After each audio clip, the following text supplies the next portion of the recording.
All right, so just want to welcome you all to the 2016 Nova Scotia Provincial Curling Championships. We are bringing the men's draw here today, presented by East Coast Credit Union. So we have Brent MacDougall versus Jamie Murphy this afternoon, and I'm here with Jim Nix. Hi, Jim. Hi, Carly. Really excited to be here with you. We haven't done a game together before, so we look forward to this afternoon's game. I think it's a great game. I think you have two very aggressive teams here, so I expect to see lots of rocks and lots of action, and should have some fun with it.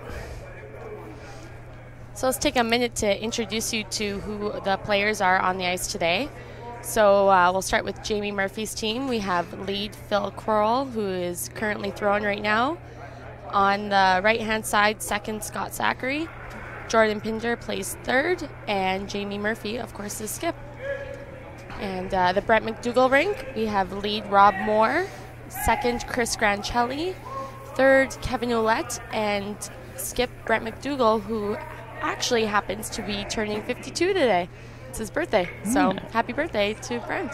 Yeah, happy birthday to Brent, and you can do the happy birthday song at the fifth end break, maybe, Carly, and we'll be good.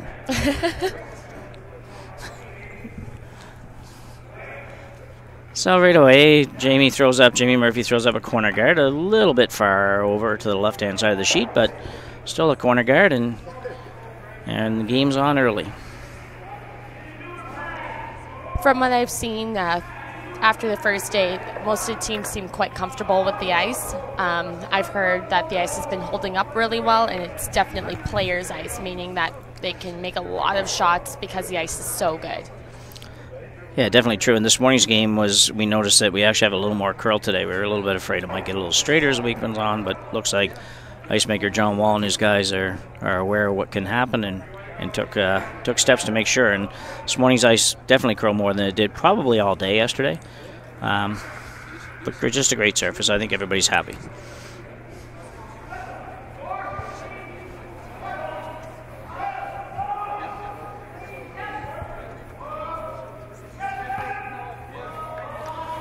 Phil Crowell just being asked for a little hit and probably just stay in that neighborhood there. Will be good for those guys, and no problem for Phil. Did Jamie's first game in the Bonspiel as well, and his team, and Jamie actually struggled a little bit with draw weight in the first half of the game, but his team just was lights out. They were all in the 90 percentile range, and really were going to be tough to beat in that game anyway.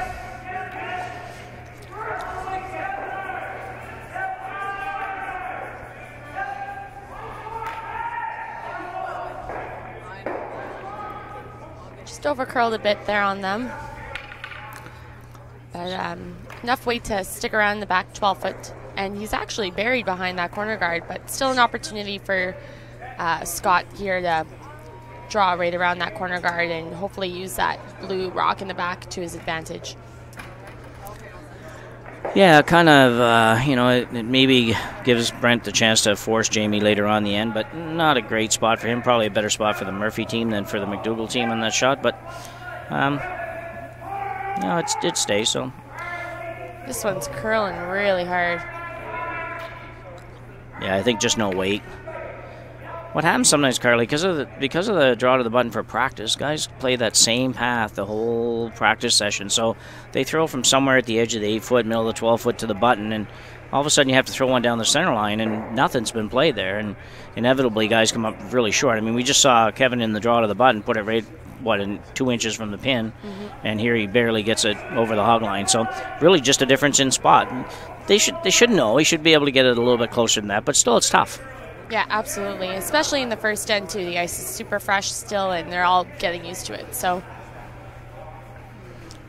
but it's great to see these two teams being, I guess, more aggressive than usual in the first end by putting rocks in play as opposed to just exchanging hits with each other.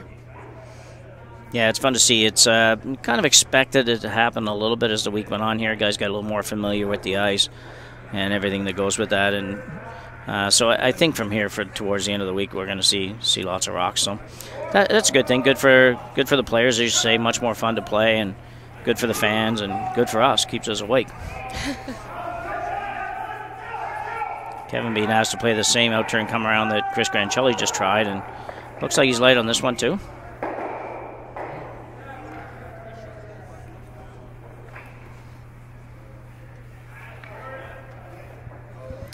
So a few really not very good shots in a row for these two teams. They won't be happy with any of the last 3 shots, but gives Brent a good chance to maybe duck one around. And you can see here when you look at the ice compared to yesterday. Yesterday, I think this is probably an edge of the 8-foot shot to come around that guard, and today Brent's almost at the edge of the 12-foot.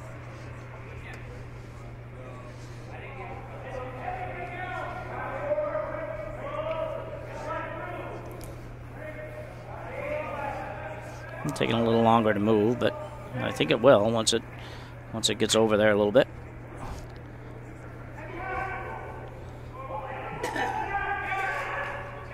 It's a little heavy again.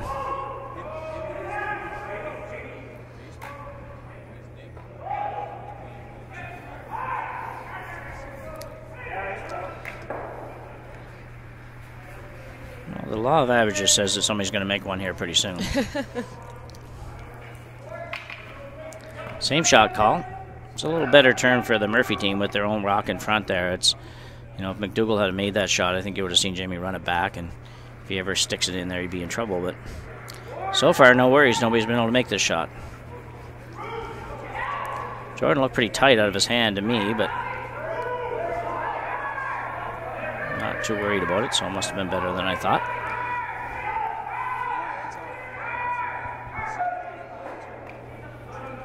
Especially on this type of ice, you're going to see a lot of players be a lot more positive with their rotations. And I think that that's what helped Jordan on this one, is that he knew he had to be positive because he would lose his rock. It would curl way too much on him if he wasn't, as opposed to just, say, regular club ice when you're faced with more straight conditions and people aren't being as positive at times. So. Yeah, and just for the viewers that might not know, when you say positive, you're not talking about, you know, how they feel about their game. You're right. Talking about how they actually throw the rock. Exactly. So maybe you can just tell us what you mean by that. Yes. So a positive release means you're not letting go of it lightly. You're letting go of the rock with a little bit, I guess, of an extension, where you're making sure you have lots of rotation on your rock and getting through any unexpected curl. Yeah, I think rotation's the key for sure. I think it's, you know, the rock, when you throw it with lots of rotation, it does glide a little further before it curls, but when it starts to die, if you've got the rate right, it really kind of warps in there pretty good, so that's a nice thing. So we can see here, MacDougall tried to come down and freeze on that one. Didn't quite make it, just rubbed off a little bit, so Jamie Murphy actually can get this out. If Jordan throws a good one here, he actually can remove that and roll in behind the guard, and MacDougall be in some heat here if he makes this shot.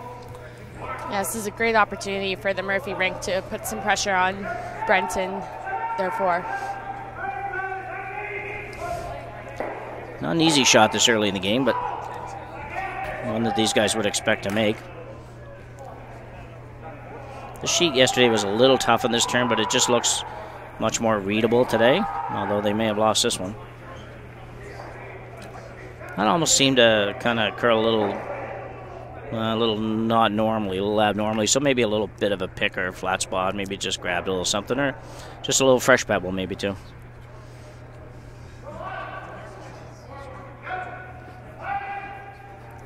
During the last night's draw, we had Chad Stevens playing against Glenn McLeod, and in that same spot, there seemed to also be a spot that snapped.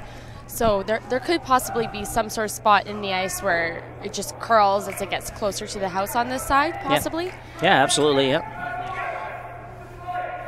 I think that'll be a spot that both teams will keep their eyes on, just to see if it happens again. Yeah.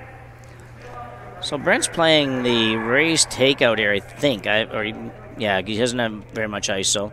And when we look at it, it doesn't actually look like it's lined up to get to that yellow rock. So I think he's counting on what's referred to as the drag effect to get it to go over towards the yellow. Pretty aggressive call for the first end. I'm a little surprised he just doesn't play that out turn, come around again. And, you know, he may not get shot, but if he just rubs off his own a little bit, he's in a pretty good position. If you don't happen to make this, you could drop a multi-point end, which you certainly don't want to do. But it's on its way. Brent's not afraid to try anything, so this looks pretty good. If he's calculated it right, he should actually get it going in the right direction. And there it goes. Great shot. It's amazing how much a rock will drag, as we say, and you just don't. Sometimes the surprises, new curlers particularly, or actually even my own team. We've all curled for a long time, and we had a debate earlier this year about a shot like that, and about whether or not you could actually make it and what side to hit the rock on, and had to do a lot of explaining and demoing and everything to get them to believe it. So. Well, see, so with that one, I mean, for people who aren't accustomed to the drag effect, that you would think that the rock would go straight back through the rings, whereas if you hit it on the other side, it's going to go onto the rock into the house. Yeah, you're going to almost have to imagine it if there's not too much spacing. It works with a frozen rock. We used to think it had to be dead frozen, but we know now it probably works up to a few inches, maybe even 5 or 6 inches works. You have to almost imagine that it's just one rock instead of two rocks, and just say, okay, it's not going to go like two rocks would go that are separated. It's going to go like one rock. So if I was only hitting one rock, where would I have to hit it? And that's how you kind of imagine that shot. And you can see there, I mean, that one dragged over probably... Exactly how he wanted it to. Yeah, so. 12 to 18 inches and in a short distance. So just a really good shot. And Brent knew it and understood that effect and made a real good shot. So Jamie Murphy in a little bit of trouble here, but one good shot and he's out of trouble. So we'll see how he does here. It's really close, but maybe a little too thick to make the double. Moved him around. I think MacDougall still got a chance to put him in some trouble. It's amazing how quick the game changes around. We saw that last night in a couple of the ladies' games where a couple of shots were missed by a quarter of an inch and people got big scores. And this morning's game when I was here watching and in the McAvoy-Breen game, it looked for 3/4 of the end that Julie was going to steal a point against Breen, and one good shot by her team, and all of a sudden they're drawing for 6. It was just kind of crazy. So it can happen pretty quick. You got to be really aware of what's happening out there when you're playing at this level. So Brent's going to be looking to hopefully get a little. I think he'd be happy with just nosing this one. Yeah, I don't think he'd be unhappy with nosing it. I think it maybe like to roll a little bit would be perfect, but I don't know if he noses it if Jamie can play the double for 2 or not. The blue one at the back looks maybe like it's in further than the yellow at the front. Yeah, I'd have to look at it again. Yeah. My only concern would be if he were to there we go. jam. Thanks, guys. Oh, sorry, perfect. Carly, go ahead. They must have heard us. So it looks like blue is sitting 3rd shot. So to nose this would leave Brent sitting 3. So. Yeah. Well, this one's good at curl. I think he's got his nose hit. Maybe a little more. Flop to boot. So it's a great shot, forcing Jamie Murphy into drawing to the full forefoot for his 1 point.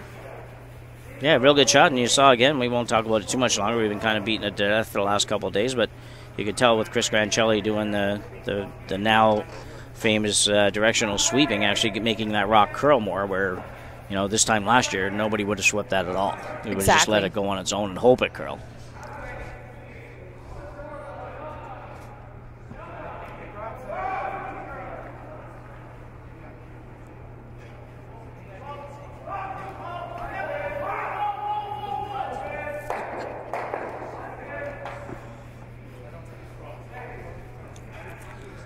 Jamie's got an out-turn draw. This one has to curl a little, but I think it will. It has to come off that outside yellow one.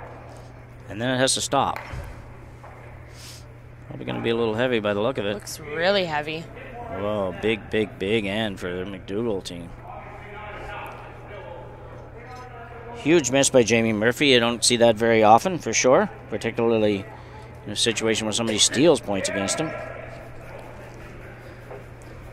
Especially in the first end, having to have that cold draw is not easy, and Brent MacDougall is really able to take advantage of that. Yeah, you're right. I think, we kind of assume all the time because they have practice and all that they should have draw weight right out of the gate. But, the reality, as we said before, you're just really throwing one path in practice, and the rest of the sheet takes a couple of rocks over it to know what it's going to do. And if you happen to find a spot that a couple of rocks were, you end up like that. You end up 6 feet, 8 feet too heavy. Yep, exactly. So it's tough.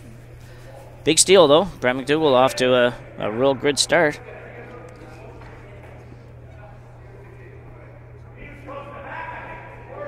See, out here today, we actually have 4 games going on, and sheet 2, we have Chad Stevens playing Jamie Danbrook, and no score in the first end of that game. And sheet 2, defending champion Glenn McLeod playing Stuart Thompson. And Thompson jumped out to a 2-0 lead there. And on sheet 5, we have Sean Adams playing Paul Dexter. And I don't see any score posted there, so they might have blanked the first in there. I'm not sure. We'll have to fill you in on that one later. But we have a weird situation here. We have all 4 2-0 teams playing all 4 0-2 teams. So, you know, some of these 0-2 guys are going to have to upset a team or two along the way to get back in this thing. Only 3 teams make the playoffs. And I'm not sure that 4 and 3 get you into any kind of a tiebreaker even. So, yeah, you got to turn it up a notch. Yeah, I think we'll have more of an indication on whether or not the 4 and 3 will possibly maybe get into a tiebreaker situation, but definitely would not be outright into the playoffs. So I think anyone with 3 losses would be hoping for some sort of tiebreaker. Yeah, you know, it's funny. It's so early in the event, and you're looking at by the end of the day today, you're right. We're probably going to have a really good idea if 4 and 3 even has a chance of making the playoffs. So it just seems like it shouldn't be there yet, but we are. Short round robin, 7 games. Sounds like a lot to the average curler that's playing 1 a week or maybe 2 a week, but in an event like this, it's not. It goes pretty quick when you're playing basically 2 a day. So Murphy's not going to fool around. Murphy threw up the corner guard, which you'd expect regardless, and certainly down 3, you'd definitely expect it. MacDougall will try to guard this one that he just threw in here, and he'll go into play a little defense, I think. I'm not sure. I haven't watched Brent play enough this year to know exactly how he'll do this, but even though it's early, I still think he'll play a little bit of defense here for an end or two and try to keep control of the game going into the middle of it.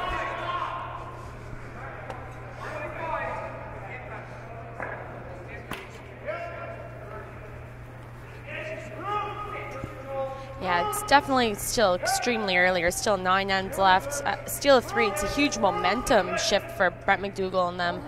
But they have to just keep focused and play as they would. I think that's essential. Yeah, I think you're right. It's you know, it's different curlers have said over the years, if you're going to drop a 3-ender, you'd rather drop it in the first end than the 7th end. So it gives them lots of time to come back. And the other thing too is that you get that 3 early, and if all of a sudden the other team picks away at it, and by the 5th or 6th end and the game is tied, you kind of feel like, well, what happened there? Like, maybe the momentum turns a little bit, and the feeling amongst the team turns a little bit. Everybody squeezes a little tighter. But anyway, we've got Kris Granchelli throwing now for Team MacDougall, and he's playing an out turn. Just a guard, I believe it is. Certainly looks like they're not going to do too much with it. Guard or maybe a corner freeze to the yellow. Well, that's what he's going to get anyways. Yeah. Not too sure that he's going to love that shot.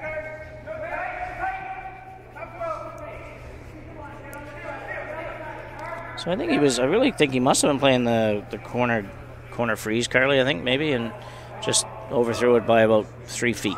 Yeah, I think on that shot, I mean, it's hard to say, but I think if he were a little bit lighter, it would have been better. Yeah. Oftentimes you hear people talk about good miss and bad miss, and sometimes there's a better way to miss it as opposed to the other way. I think in this case, this might have been the bad way to miss it, because it's leaving Jamie the opportunity to play this hit and roll now. Yeah, because Jamie really right now, I think it's about getting rocks in the house and in play, and worry about getting that other blue one out a little later in the end. It's always funny. I've done a fair bit of coaching over the years, and it's always tough to try to coach that exact thing you just said, because you spend so much time making sure that teams feel positive about the shot, feel good about throwing, and determine, yes, I'm going to make it, and then all of a sudden you introduce that fact that, okay, but if you're going to miss it, this is the side you have to miss it on. So it's always a bit of a challenge to balance that, so you're not throwing that in there right off the bat. But when you get to this level, you're a good enough player that you say, okay, well, I get it. I'm going to try to make it, but I'm not going to be wide, or I'm not going to be heavy. So it's not really that you're planning on missing it. It's just that, you just have to know where the good miss is. Yeah, you have to know where your tolerances are. Yeah. I think that's a great point, especially for someone you don't want to be sitting in a hack thinking about the miss, because you want to be thinking about making your shot perfect. Yeah. So, like you said, at this level, these people are playing in events all year, and they're having opportunities to practice that and get better at it and feel more comfortable with it. Yeah, for sure. So Kris throws the corner freeze this time, makes it a little bit better than the first time, and Jamie's trying to figure out what to deal with it. I think he can actually play almost the same shot if he wanted. He could probably still bump that out and roll inside and sit, I don't know, 2-3-4 or maybe 2-3-5, something like that. But he might also think, well, I better move something in the front. You can tell he's looking at that front guard thinking, well, maybe it's time to move that one. It's still pretty early in the end, but you do have to be thinking a little bit about making sure you score here. You don't want to play yourself right into an impossible shot to even score one.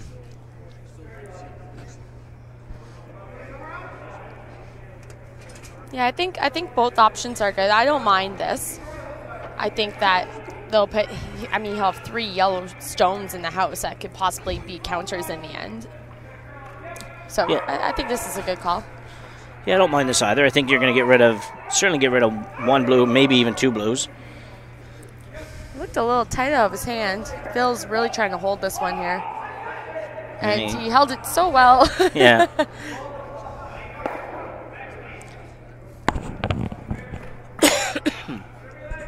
Yeah, real good shot by Kevin. That's actually Scott. Oh, Scott, yeah, sorry. I saw Kevin earlier. Yeah. But either way, mentioning Kevin or Scott, the 2 brothers, Saccary brothers, that are one of the sponsors of the event here with New Scotland Clothing. They've been selling product here for the event and will be all week long and making a contribution back to the club as a result, and that's all good. So we thank them for their support of the provincial championship here. Good shot, Brent. Even though he's got shot rock there, he's actually in a little bit of trouble because there's a lot of yellow rocks in play. I think you have to move that blue one, don't you, Carly? I'm thinking you come around there, tap the blue one over a little bit. I don't really like this shot, just picking it out. I think you're... Anyway, Brent's pretty sure he's going to play it. That's like you said, it's a pretty lonely blue in there. And although those yellow rocks are intimidating, I think he really does need to get another stone in there. Yeah, that's what I'm thinking too. They are set up in a decent direction that if he can eliminate this one, he's all over the front, I think. It's close. Well, maybe all over was a little much, but he was on the front. I don't know if that's really where you want to miss that shot. It was just I'm not sure if I really like the call because I don't really know what Brent would have gotten out of that. Yeah, the only thing I'm thinking is that maybe he figured, well, if he eliminates that one, the rocks that are in the front aren't really lined up on his own at this point. But I don't know. It's just a scary looking end to me for the MacDougall team right now. I think that, Murphy's probably going to be sitting 2, 3, 4, and 5 after this shot or some variation of that. And I don't know. These guys can all throw big hard, high hard ones when they need to. So you might be playing yourself into some trouble here, but have to wait a little while and see. So is he looking just to come around and move that blue into a better spot for himself? Yeah, I think he's just trying to tap the blue one back a little bit, just to line it up maybe a little better with those front ones. It's really close.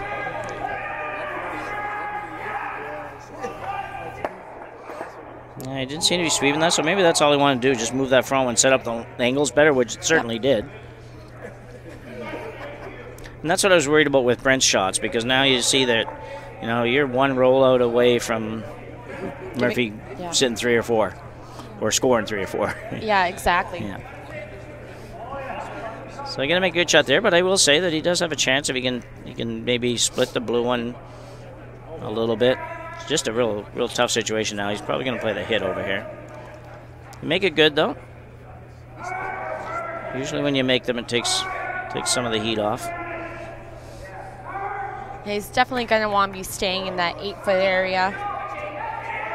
Any rollout here would be a disaster for Brent's team. Yeah, exactly.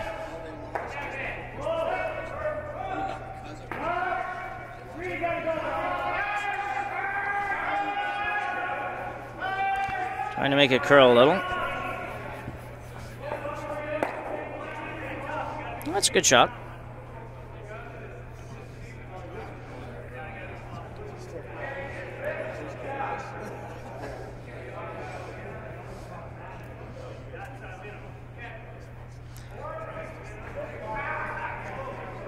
There's a couple options here. He can play to the blue one that he was just tapping, or he could promote those yellow stones that are in the front to eliminate the blue stone as well.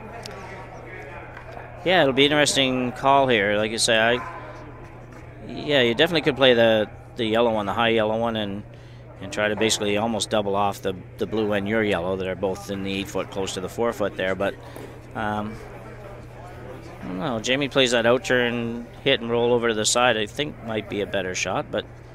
And Jordan just played that side. I really think it's just a matter of maybe throwing a little bit more weight. He doesn't really need to throw that much more than he just did. No. And just roll over, and he'll be comfortably sitting 3. So. Yeah, exactly.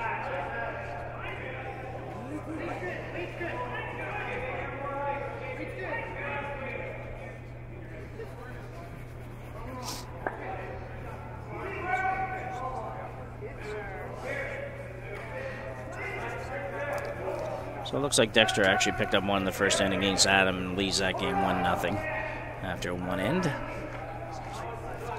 Doesn't look as good over there right now, but. So what do we decide on here? Playing the hit off of that one, okay. It's not a bad call either. I think that rock could come in. It brings that one in the top 12 into play now. Yeah, it does, yeah. So it's not a bad call at all. There's lots of options here, so yeah. I think really the key thing is to make it and make it good. So yeah, usually that's when you talk about strategy. We've said it before that any made shot is better than any missed shot. So strategy only works if you're going to make them.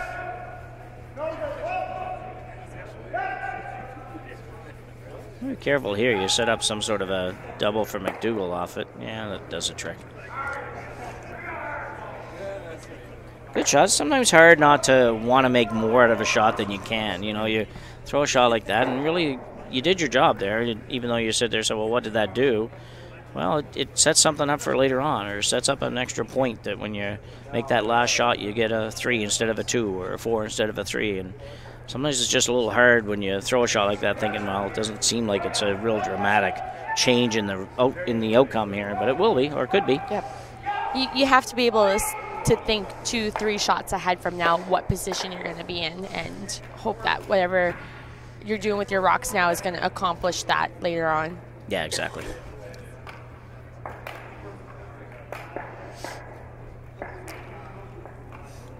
So a tough spot for MacDougall, no question about it. Brent's got to think pretty hard about this one. Well, they're intent. They're both teams intent on playing off of that rock, and just not quite as sold, but maybe he'll prove us wrong. Where do you think the best spot is for Brent to roll on this shot? Well, I think you've got to roll. I really think you got to roll all the way across. I think somehow you've got to roll right to your own blue one. You might set up a double, but I just don't see any other good roll, because if you roll halfway, you're just going to set up a real easy double. Yep. You know, you might lose one yellow one if you're the yellow team, but that's not really a big problem when you have 4 or 5 of them in there. It's just not a shot that I would probably play. I think it's Kris Granchelli working hard to try to hold it here. Might be great. Goes behind that one. Pretty good.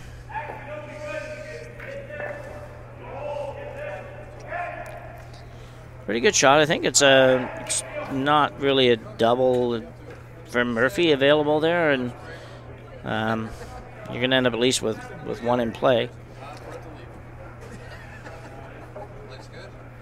This is just a tough spot for MacDougall. There's just no real good places for him to put that last rock, and that's probably as good as any.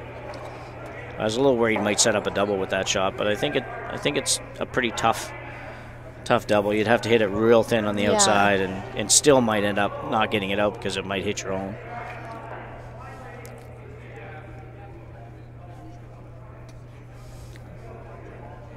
So Jamie has a couple of options. He could actually play the little bump on the 2 yellows and get rid of the blue, and maybe not sit shot rock, but again, I'm not sure that matters just yet. He could also hit the one that Brent just threw and sit right there, setting up a possible slash on his last shot. And actually, if he did that, then Brent's got a decision to make because he's always going to have this shot. Jamie's always going to have the one that he has here. So that might actually be better. This is pretty good, too. I think you're going to have to count on a miss on Brent's last one, though, to bring much into play here. Yeah, I'd have to agree with you. I mean, that shot's always going to be here on Jamie's last one, so it's interesting that he's playing it now, but I think he'll be happy with the result either way.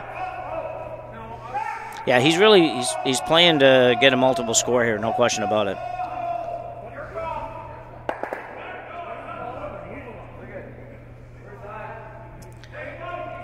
Yeah, it's pretty good. I think that Brent could actually, if he wanted to, tap the blue one up to a place where it would be virtually impossible to get it out, but man, you better make it good.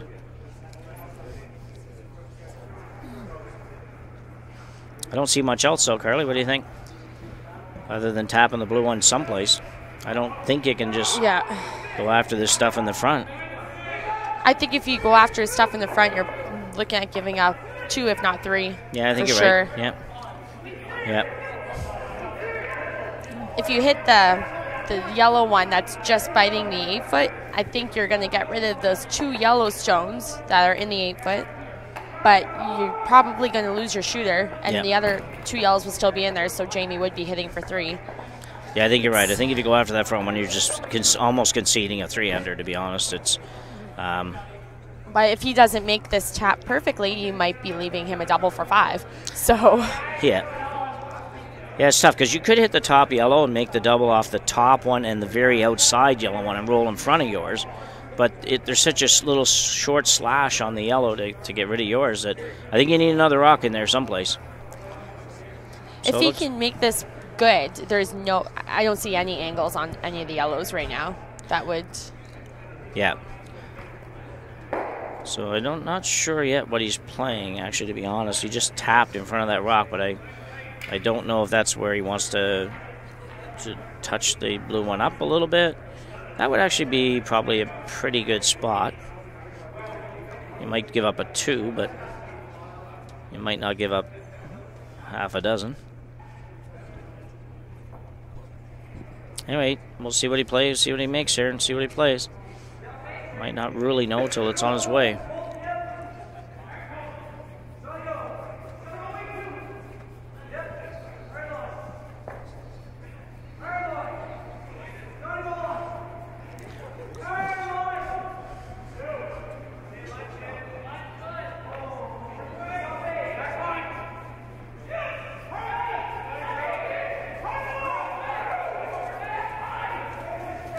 Looks a little heavy to me, but they don't seem to think so, so.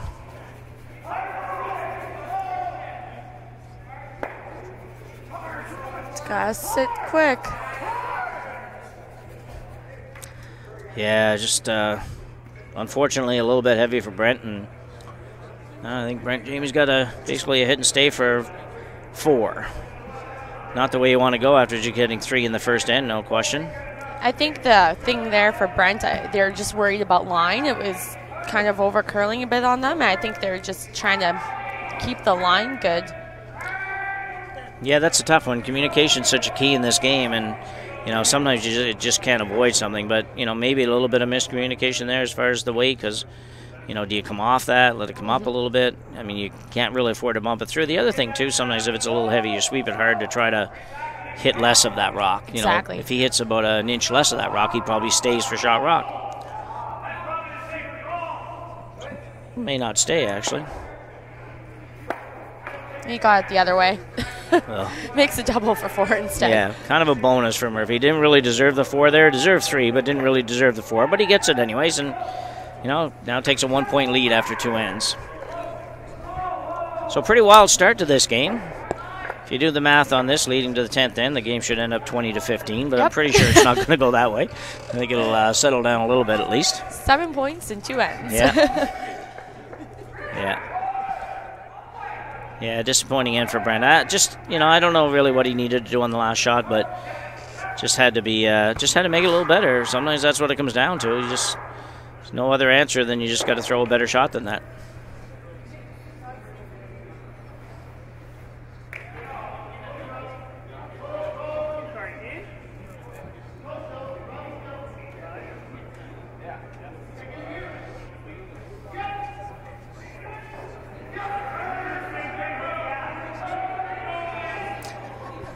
So sometimes you get good results and big ends from playing really well, and sometimes the other team just misses a lot of shots. So far we've seen kind of a combination of that in these two ends, I think. I think the Murphy team played some real good shots on that end to score their 4, but they certainly were helped a little bit by the other team as well. Anyway, we're back to a 1-point game after 2 ends, and we'll take it away from here. Looked like that one grabbed something. So yeah, kind of ended up in a funny spot for where they were going, doesn't it? Yeah, it looked like it grabbed about halfway down. Phil was cleaning up the ice following the rock going over that spot. So, are you sure that's just not a lead Stone's attempt to fool everybody into thinking he didn't throw it that bad? I don't think he threw it that bad.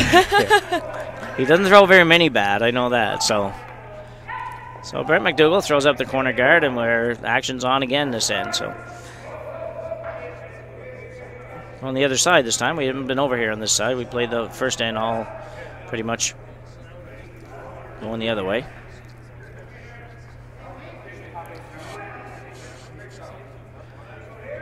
Yeah, it's interesting. It's generally rule of thumb without hammer, you don't go playing around the corner guard no matter what. It just always gets you in trouble. With that rock, that first rock of Phil Crowell's just kind of picking a little bit and ending up in a different spot. Sort of creates a little bit of a dilemma for Murphy, because he really would have planned on this shot guarding it, because it would have been on the center line if it hadn't ended up where he wanted it. Yeah, exactly. And now it's sort of in a position where, well, what do we do with it?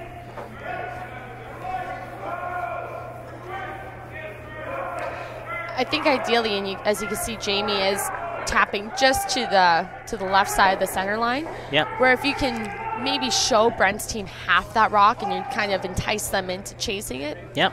And then hopefully I'll bring your guard into play. Yep. And it'll successfully do its job.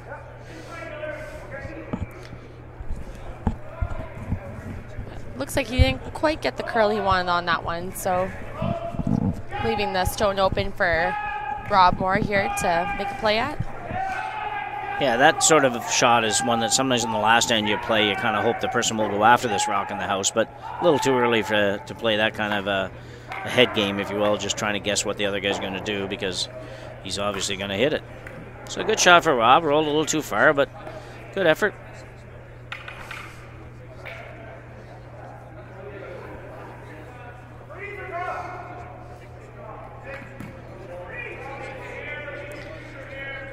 So Jamie Murphy gives Brent MacDougall an early birthday present, then just takes it back in the next end, so kind of mean. Yeah. Happy birthday, Brent. Here's your 3. I'm not giving you any more. I changed my mind. Okay.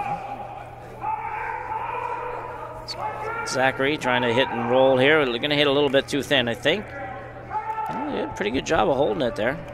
Sweepers are so good now, you know. You just see so many shots going down. You think, oh, it's not going to work. It's going to be on a guard. It's going to be not, you know, going to hit and roll out or whatever. And inevitably, that doesn't happen. It's amazing how well they can hold stones. Certainly, the new sweeping style helps, but on a rock like that, that's just pure power. You're just trying to hold it there, and he did manage to hold it and kept his own around. Not going to do a lot of good for him, but at least it's in the house and gives Brent something to think about later on in the end, maybe.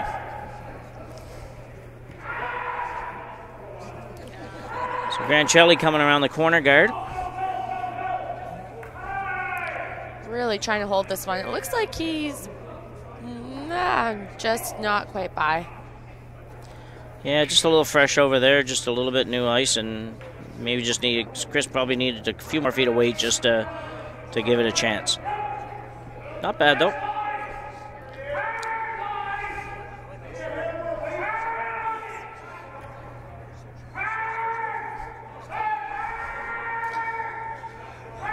So a nose hit, I think, would be pretty good here for Jamie Murphy. I think it would be a good spot for a rock when you don't have last rock, just at the top of the 12 and just off the center line, and you have a center guard, and life is wonderful. So we'll see how he does here. Hard with the sweeping, so they must be trying to roll this.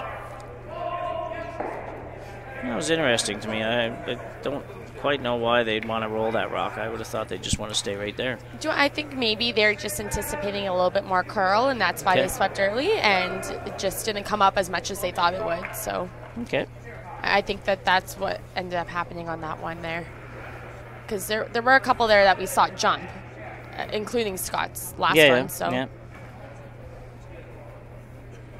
Well, you may be right. Maybe. Or who knows? Yeah. Yeah, you may be right, you may be wrong. I think that was a song back sometime long time ago. Granchelli trying to come around the center guard this time, and whoa, just sneaks her by this one. Needs to stop above the tee line, and looks like it's going to. Great shot. Great shot for Kris. Looks like Jamie's going to play the straight run back here on this one.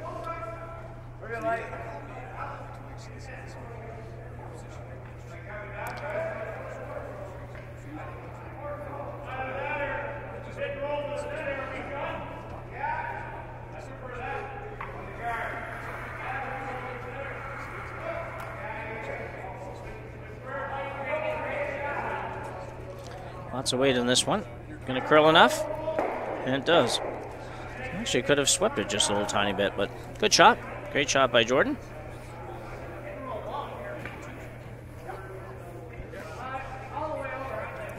Some of these teams now make more runbacks than we used to make in a whole season. It's just amazing. It's just, you know, and so automatic and so easy to do.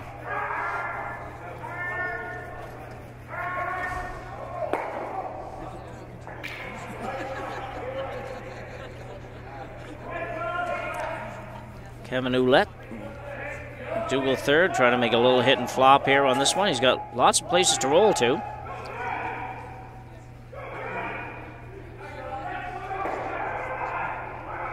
Another good shot. It's a great shot. Yeah. There wasn't much air in between that stone and the guard. That was an awesome roll. Yeah. Yeah, so the team's starting to ramp it up a little bit here, make more shots, and make the game a little more interesting for sure. So another run back, I think, for Jordan. Probably just a little angle run on this yellow one. A little tougher than the last one, probably, but pretty short, so expect him to probably be bang on this one.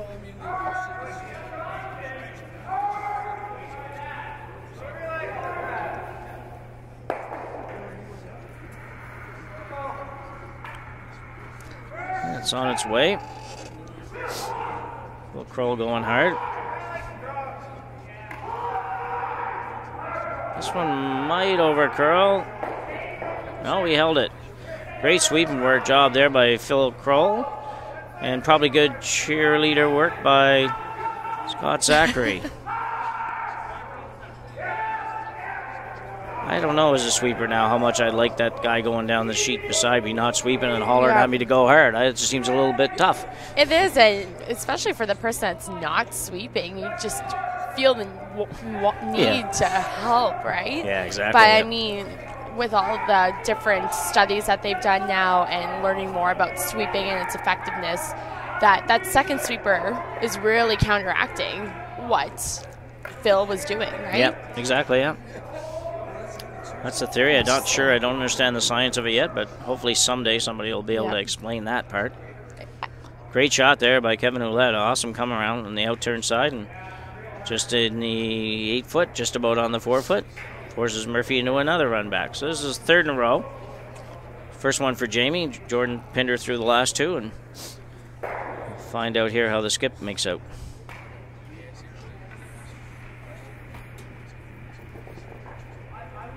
It's run back city for these guys, one after the other. Yeah, like I say, they just make it look so easy. It's not that easy, folks. If you're ever at home and you're curling in your club sometime, try to make a few of these. They're not gimmies.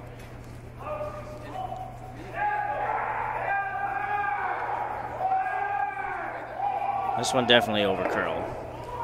Really, it seems like there's a spot there that just kind of grabs and the rocks just tend to jump a bit more. Yeah. Yeah, Jamie won't be happy with that. That definitely had a chance, and like you say, there might be a little spot on the ice where the rock moves a little bit and just caught them by surprise, and gives MacDougall a pretty darn good chance of getting us two here. Just have to put this one in the house, and you should have a decent chance at scoring too.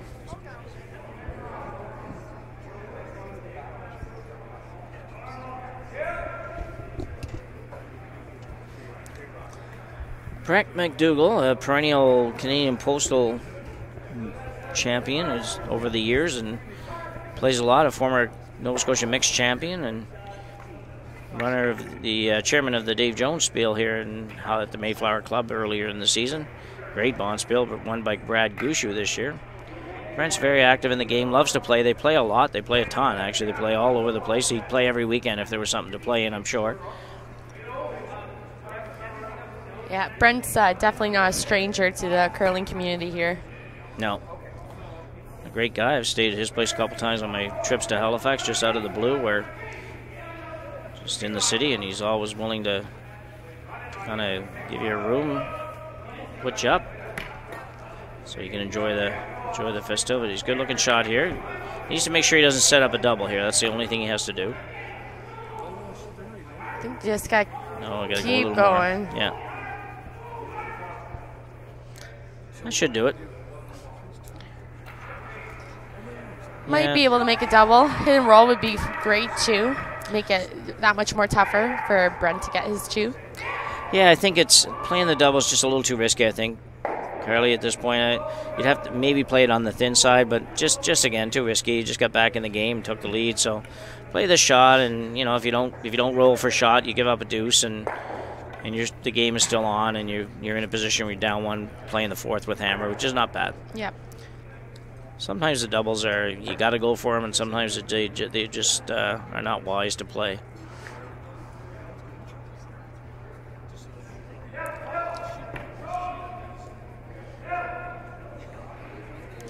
So Phil Crowell basically has done all of the sweeping in this end. This is curling a lot. This is real close to making the double, actually, if he let it go. No. Probably not enough weight to actually make the double, but that was kind of in the neighborhood of where you had to be. Gets rid of one. That was really plan A for him. Make sure that he got rid of it and maybe stay. Would have been nice to stay maybe for shot rock, but I think that was going to be a difficult task anyways. It was going to be hard to get enough of the 8-foot to be shot rock there, so... Brent's going out. He'll just draw the 8-foot for 2, or attempt to draw the 8-foot for 2. Be careful here. You don't put yourself on a track that's not what you expect. So I'm to be completely honest, I am surprised he is playing this this path. He just threw the draw the other path, and oftentimes you'll see skips choose that same path because they know the weight so well there. Yeah, you know what? I might be with you on that one. I know that normally when you watch TV and everything, everybody just draws to the button on these kinds of shots, but where you just threw the other one, and there's no guard really to worry about. I don't see anything wrong with just following it down either, but it doesn't look like it matters. He looks like he's going to put this one right on the button, so. Great shot. So Brent MacDougall picks up 2 in the third end, taking a 1-point lead back, and good game. Got a good game going on. Yeah, no, it's great. Quick update across the other sheets. Chad Stevens is currently up 1 in a 1-0 game against Jamie Danbrook. Over on sheet 3, Stu Thompson leads 4-1 after 3 versus Glenn McLeod. And on sheet 5, we have Sean Adams up against Paul Dexter. And currently in a 2-1 game, Adams has the lead. So it seems like there's some close games going on right now. And yeah, Stuart Thompson team has impressed me a lot the last little while. I've seen them a lot in the last month and a half or so, and a new team coming fresh out of junior not too long ago, and took them a little while to kind of gel early. But you know what? They're my dark horse in this one. If I had to pick one, that's the team that I'd be thinking about if I was out there playing. Not afraid at all of anything. They'll play any kind of game, play any shots. They've got all the shots, and they got maybe one of the best sweepers in the province out there. Yep, absolutely. Alex McNeil, I think he's amazing. He just kind of just goes and goes and goes. So, so anyway, yeah, it's teams better be aware of him there. Number 3 seed, I think he is coming into this event, which 3 or 4, one of the two. But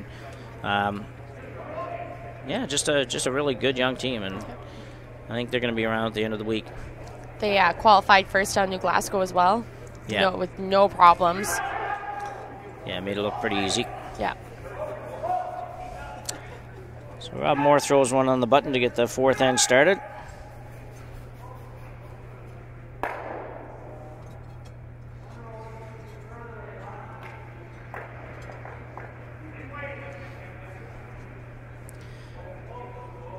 Both teams playing along at about a 75% clip, so they've picked it up a lot. First end, they were way down there, and this past end had some good results.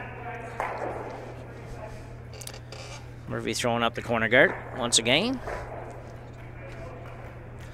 don't know how about you, but it seems like an awful lot of times you throw up these corner guards and they just never get used. I completely agree. People just seem to forget about them sometimes, but there's a reason why you put it there. Yeah. You should be using it a bit more than you see teams. Yeah, I think everybody just gets that little nervous. You know, the person throws one on the button, you throw the corner guard, then they throw the other one on the top of the 8 foot, and you're like, I don't know if I can go around that corner guard and leave them both there. So that's what kind of happens. But if you're going to throw it up there, you better use it. And these teams are good enough; they can certainly come back to getting rid of rocks. Exactly. This one's not maybe the best situation. I think it's going to be a little deep. A lot of teams as well, you would have seen them hit that blue rock that was thrown by Rob Moore at first, just because it's in such a good spot on the button as well. Yeah. Had it been a bit higher or deeper, then it would be an automatic corner guard for sure. Yeah, I agree. I think the really top end teams and the guys that have a lot of confidence, and girls, if we're playing women's curling, then throw that one up there. I know Marianne's been doing that a little bit this weekend. There's not too many women's teams would do that, and not that many men's teams would do that if it's on the button like that. But I think the really good teams do, and I think that's what these teams are striving to do, or striving to be. So I guess that's what you do. We'll just sort of know it at the end here, see if this corner guard actually comes into play. Well, Moore throws that one in there. The first one he threw before was perfect. I don't know if that one was, but here's a good shot by Phil. Just throwing it in there, just trying to establish the end. I guess we're not going to get to find out.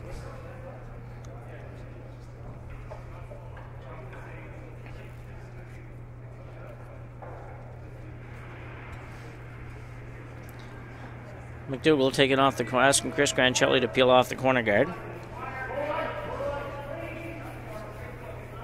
I'm a tiny bit surprised with that one, but maybe not too much. Sometimes it at least gets rid of some rocks. You know, they throw up the corner, you peel it, they throw up the corner, so you get through 2 or 3 shots where you don't have to think too much about what to do with these rocks in the house. And if nothing else, that's easier on the head.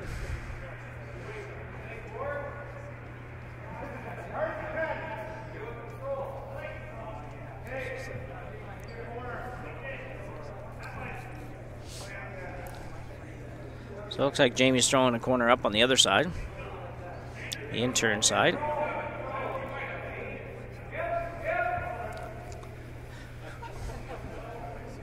Good shot by Scott.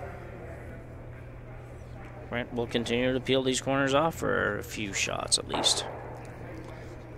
It'll be interesting to see if Jamie does throw up the corner again, or if he ends up, trying to make an attempt at changing up the situation in the house.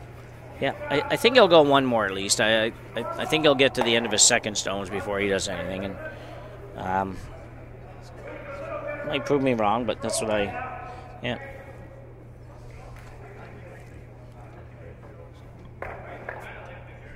To the curlers at home, these are shots that in our club games nobody would ever play. They just think, well, you had 2 in the 4 foot. Why are we doing anything but guarding it? But it's a different world at the competitive level, at the high-end competitive players. They just play the game so differently, and their bag of tricks is much bigger than yours and mine. So they certainly more than mine, anyways. Maybe not yours, Carly, but it's it's a different world. They play at a different level, so that's why you'll see some shots here that you wouldn't see in your club curling game, or even sometimes in your little club competitive league, whatever you have going on. It's just a different set of shots. And set of abilities, I guess. So Brent will continue to peel off this corner guard. He's quite content with that. He certainly sees no danger of big ends creeping up on him or anything by getting rid of this, so that's really his goal. And the guys are doing a great job of making it happen.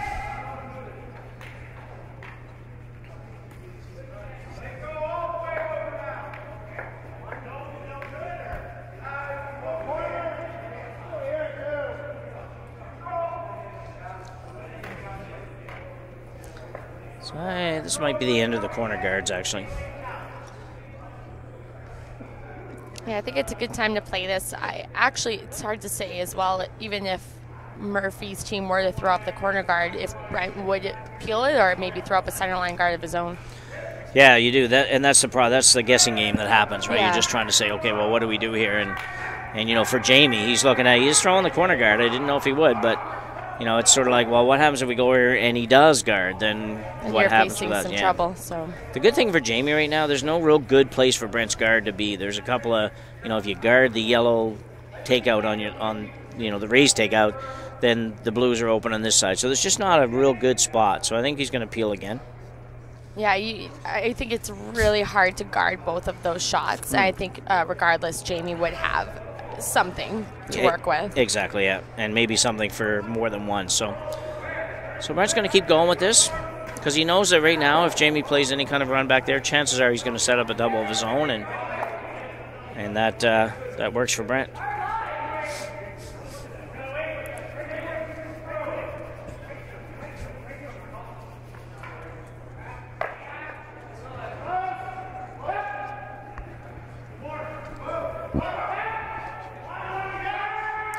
Lots of games, lots of action this week. We're doing 2 games a draw rather, with LTV1. So if you're looking to watch some curling, you're going to have all kinds of opportunity to do so. And if you don't like the sound of our voices, you can flip over to the other game and listen and watch the commentary of sheet 3 here, which is McLeod and Thompson. And Thompson had pretty good control of that game at 4-1, but right now he's looking at 3 McLeod stones in the house and doesn't have hammers, so that one might get a little closer in a hurry. Yeah, it looks like a little bit of log jam over there. So here we're going to play just a little tap. He's just going to play the little tap it to the button kind of a shot. Try to set up the big score like he did in the second inning.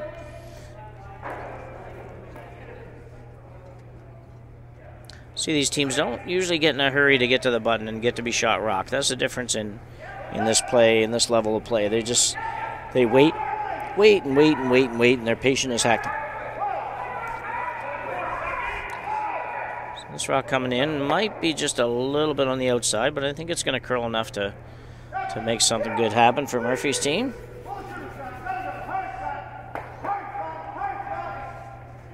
Yeah, I don't know. I don't know that was a great result. Just never really quite curled enough to get to the face of the blue one, or the face of the yellow one, rather. Kris is excited. He sees an opportunity here, so you can tell when the front end sees something that they really think you should play. All of a sudden, you haven't seen them for an hour and a half, and it's like you look up and they're staring at you. So I think I think Brent can actually get both these yellows out. It'll be a little tough to get the second one. He's trying to hit the outside rock first as we look at it here over top of it. We're on sheet 4. There you go there. So I think he's trying to hit that one by his broom first. And if he does hit about a half a stone, said yesterday, I think Brad Jacobs says every double's a half a stone. So hits this in the right place. I think he can actually bump the yellow one out towards the Union and East Coast Credit Union and maybe sit 3. Not a gimme, but not an impossible shot for sure.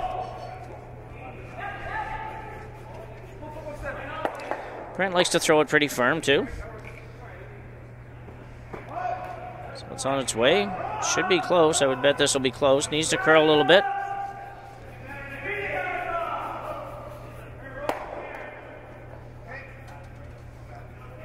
Well, you know, it might be pretty good, Carly.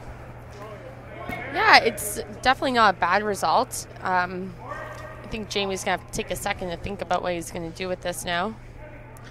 Yeah, just trying to think of how he scores here. I'm not sure that... I like this call. I think moving that one off the button is key.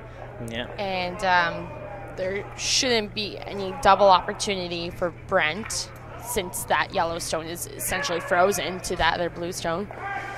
Yeah, I guess I got a rock ahead of myself here. I was thinking that was MacDougall's last one, and this was Jamie's last one. So, but you're right. Now I think, yeah, I agree. If you can make the double here and just even stay there, roll a little bit in front of your own, you're going to put Brent in a position where he just better make his next one. He's going to drop it 2 or 3. So Jamie shouldn't have had too much trouble with this double. Phil Crowell sweeping again. He's going to demand a little increase in the pay rates here because he's doing all the work. It's a good shot. That's a great shot. He rolled that into a position where you can't get rid of any of those yellows. Yeah, you're right. So Brent's in some trouble. I'm not quite sure. You can't get rid of those yellows, I don't think. I think he has to draw. Yep, I think you're right. You could draw a second one in, get number 2, or you can play a little tap, I suppose would work, but that might be harder than the draw. Yeah, a little bit risky for sure. If he's not careful with where he puts his bluestone, he might even leave some sort of double opportunity as well. Yeah, exactly, yeah. I think the problem here is he hasn't played the in-turn at all. So if he can come down and bump the yellows on the in-turn and have his blue one roll off and guard, that might work. But he hasn't played it, so he doesn't know it. So now he's going to play the draw. And really, as long as you get this past the tee line, and even if it's wide open, it's the end result won't be bad. So I think tee line or a little bit better will force Murphy into having to take his one. So that's where Brent's going to be looking to be putting this one. Yeah, you're exactly right. And anything above the tee line will leave some sort of double opportunity, which would not be good. And if you go too far, you're going to leave it open for 2, maybe 3. Yeah. So a big shot here for Brent in the 4th end. Yeah, you need to make this one. This is one of those that you just have to make. There's a few in every game. Usually as a skip, there's maybe more than a few, but there's certainly a few that you just have to make, and this is one of them. Because you just can't afford to drop a 3-ender here.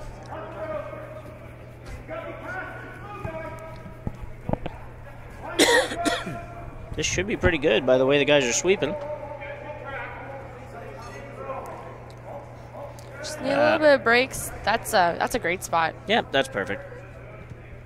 I mean, yeah, Jamie can come right down to it and get us one, but you couldn't really do any more than that, and did exactly what he had to. So good shot by Brent, and Jamie will be forced to make just a little draw shot here and draw, maybe back 4-foot tap, whatever, something like that, and scores 1 and tie this one up.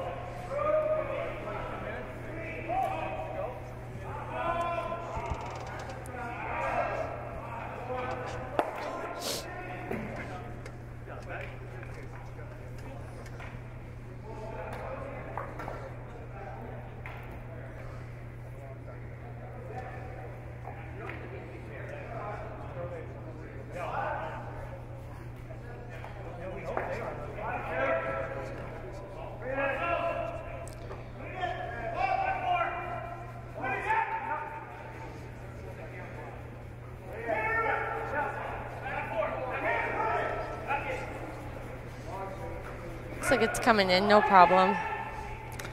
Yeah, you don't see Jamie miss too many of those. Good shot, good team shot. And we're all tied up after 4 ends here at the East Coast Credit Union Tankard.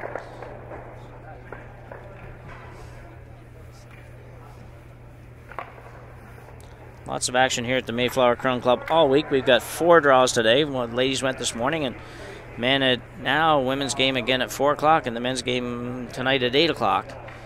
3 draws tomorrow, 4 on Friday, and then semifinals and playoffs on the weekend. So all kinds of curling. Certainly everybody welcome to come down. $5 will get you in the door for a single draw, $25 for the whole weekend, which includes the week playoff games, which are actually $10 again. So $25 is a pretty good deal. That's an awesome deal, especially with the men's and women's event combined this year. You can get all your curling in 1 week. Yeah, yeah, exactly, yeah. I don't know about the curlers, but we'll certainly be curled out by the end of the week anyway. Yeah. Just mentioned a couple of things here. We just mentioned East Coast Credit Union. NSCA has brought East Coast on as the title sponsor for the men's provincials championships this year, and really thankful for them for their support. It's made it possible for events like this to happen. You know, you need a lot of sponsors, you need a lot of money to put these events on. So it's great to have them on board. Hopefully they like what they see and are along for the future. Same on the women's side. Well, the women's Scotties, we figured out yesterday, I think it was, I can't remember, 28 years or something that... I thought it was 35. Yeah, I think 1982, somebody said, that seemed to know what they were talking about. So what's that? 18 and 15, 32, 33 years, somewhere around there. Yeah, you're right. A long time. Yeah, a long time, yeah. So, yeah, nice to have them. And, you know, it's amazing a company that sponsors anything for that long. And then to do it for all the way across the country, like for the Nationals and and the provincial I championships. think the big thing too is for the men's event, whoever wins here is going to represent Nova Scotia at the Brier. Yeah. But whoever wins for the women's will represent Nova Scotia at the Tournament of Hearts. But most people just refer to it as the Scotties. Yeah, exactly. Or the yeah. Scott. Yeah. Like Scotties has basically taken over women's curling. Yeah. It's fantastic. Yeah. I won't buy any other tissues. Is that right? Good for you. Only Scotties. Yeah. Well, you know, it's interesting because curlers are a pretty dedicated group, and I think that's important. You certainly got to support the sponsors that support you. It's pretty hard to go to companies and ask them for their support and their financial contributions and then go down the street and buy something else. So yeah, we encourage everybody to support the curling sponsors that there are. We'll run down some of the individual event sponsors here in a few minutes. We'll just get caught up in this end first. Not too much happening. Jamie threw up a guard, and Brent throws one in the house. Jamie hits it, and now MacDougall's going to hit it and ask Rob Moore to hit it and stay right there. Oh, kind of a bad sweeping call there, I think. Unless he had to curl, I'm not sure. I'm not sure if they were sweep. It's hard now. I don't know if they were sweeping to keep it straight or sweeping to make it curl. I just didn't catch it. But either way, he needs to stay on that shot no matter what. So.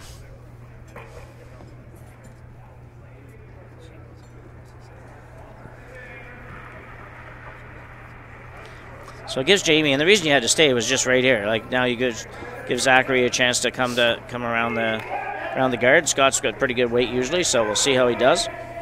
And if he makes it, all of a sudden you're in a little bit of trouble as the head of the MacDougall team.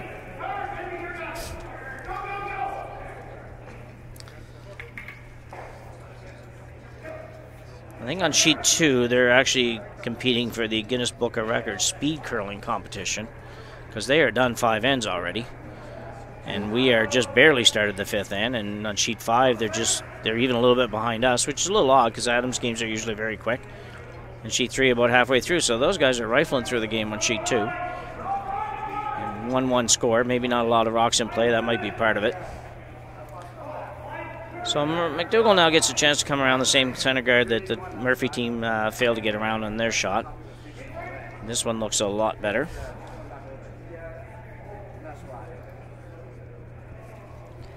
With respect to your comment about the speed curling and just thinking back to how this game's progressed and how we talked earlier about teams being more aggressive at the beginning, putting more rocks into play, I think a lot of that has to do with the thinking time being introduced.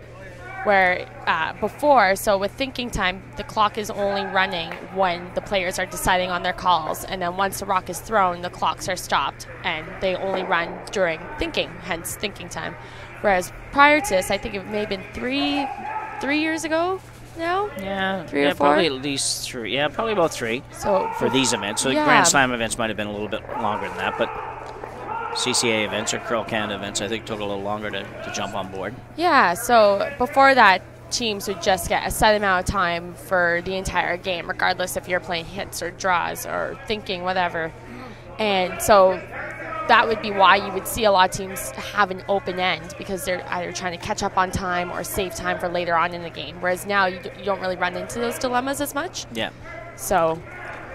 Yeah, it's a much better timing system at first. Like anything that's brand new, at first people are kind of doubtful of it and kind of questioning it and everything else. But I know personally, I've played a couple games in the past with the old clocks, and you'd get down to an end where you said, well, you know what, it's the last end. We've got 2 minutes and 20 seconds to play the game. We can't physically throw 8 shots. You won't be able to do it if you're losing, right? Yep. So you ended up throwing rocks through sometimes in weird situations. We did have a game in the provincial championships actually years ago where playing the last end and we didn't have hammer. We had to throw 2 rocks through the house because we were going to run out of time. Like, we didn't have a choice. Yep.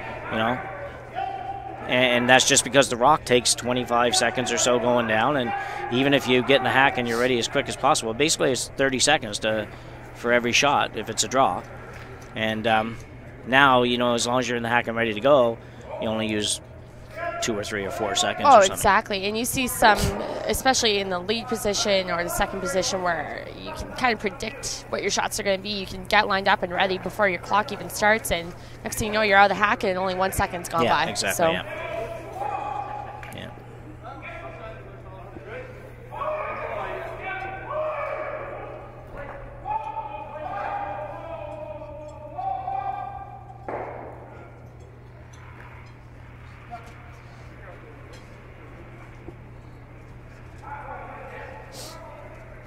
So good setup here for Brent MacDougall. They got 2 stones right in the forefoot area. Although they do have hammers, so. Yeah, it's kind of funny. It's a little bit backwards end. you know, it's kind of, the guy with hammers throwing the guards on the rock and the rocks in the button, and the guy without hammer and Indigo is playing appeal. So a little bit backwards, but sometimes that's just the way it goes. You just got to play what happens. And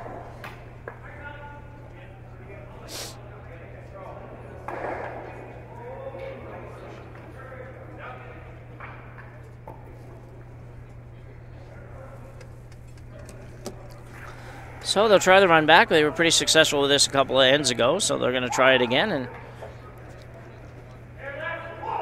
Jamie Murphy will ask Jordan Pinder to play the straight back, and he just missed a sweep call a little bit, or might not know if he could have held it anyways, but they did come off it for a quarter of a second there, and as a result, it curled a little too much and drove the guard past the runs on the back of the house.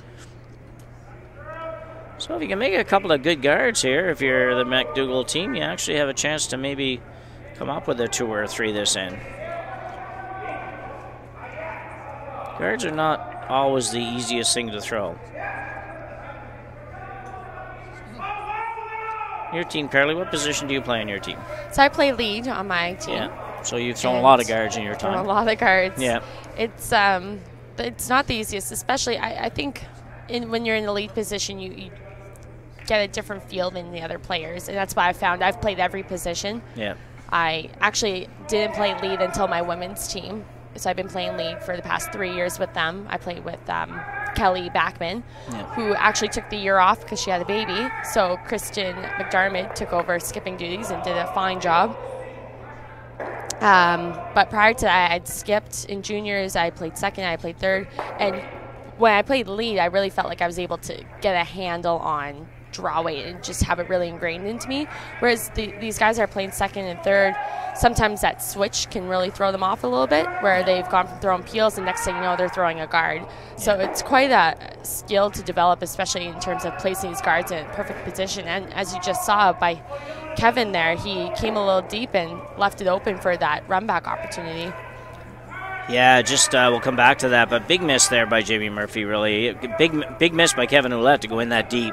For these guys, that's just got a triple written all over it. And Jamie, I think, just got his a little bit wide, doesn't curl enough, and now all of a sudden Brent makes a little bit better shot, and he's going to have probably nothing to score and maybe almost nothing to hold him to anything less than 2. Yeah. So this is a huge shot for Brent. If he can put this in a perfect position, Jamie's not going to have a lot to work with. Yeah, I think you're right. I don't, you put this just a couple feet short of the rings maybe, and some people would be tempted to take it in a little deeper than that. I just think you have to be careful because the run back ability is certainly there with these guys, and if you drop this 2 feet short of the rings, I really don't know where Jamie can put it that you aren't going to score a couple of points. He can come off his own yellow one out there, but I'll tell you, that's a hard-looking shot. This one looks pretty good, actually. Looks about the right speed. They're going to want to go a little deeper than that and make it curl a little bit. Maybe not. You got to go a little. Well, I hate to pick on anybody, but I don't understand exactly why they weren't sweeping that one. I think you got to sweep that a little bit. Get another 2 inches or 3 inches out of that. Yeah, and as well, I think that the inside portion of that rock is probably the side of it you want to ensure that you're guarding. Yeah, I agree. Yep. I think if you leave a smidge of the outside open, it makes the shot almost impossible for Jamie, whereas now he has a little bit more access to the center. Yeah, I think you're right. I just, it's not an easy shot, admittedly, coming up here, but you could have given him an impossible shot, and I think you've given him an out here. Certainly very easy for him to get rid of one of them, and getting 2 of them I think is quite possible. And if he gets to 2, he might even roll behind the guard. So I just maybe it's a little harder than we think it is from here, but it certainly looks like he can see an inch or 2, and that might be enough. I think you're right, Jim. I mean, I think a big decision here is what kind of weight do you play at it. I think you're right. I think that's the harder part of the shot. I think if you rifle it down there, you might not be able to sneak by the guard. I think you might have to play somewheres in between, maybe just even normal hit weight. Yeah. I think that'll be enough to get rid of the blue stones while still keep your shooter in a tough spot for Brent to remove. Yeah, the other thing you might want to do here is say, okay, look, it'd be lovely to get the double, but let's make sure we get rid of that top one. Yeah. Make him make his draw for 2, and we can live with 2. We can't live with 3. So, judging by the ice and everything he has here, it looks like they're certainly using that mindset. Now they might try to make the double at the end. You can't tick the guard. You got to get by the guard. So, yeah, I expect Jamie will be close here. Well, he's not throwing it quite as hard as I thought he was going to. Oh, wow. Something's happening to that one. This is not good. I don't think I don't know. It seemed like he just threw it bad out of his hand. You got to be careful. Is it going to jam there? This is jamming. Wow. Is it going to go through? Yeah.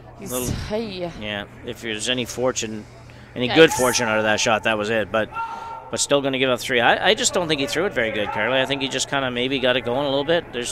I don't think it picked anything. I think he just a little bit, like you said, I think maybe a little lack of real confidence in the weight call and everything. Because I really thought he was going to throw much harder than that. I didn't think he was throwing he only had 12 inches ice or something, right? Anyway, big miss and a big opportunity for MacDougall. Needs to make this one. Sometimes you take these open ones and don't take them seriously enough. You got to definitely make this shot.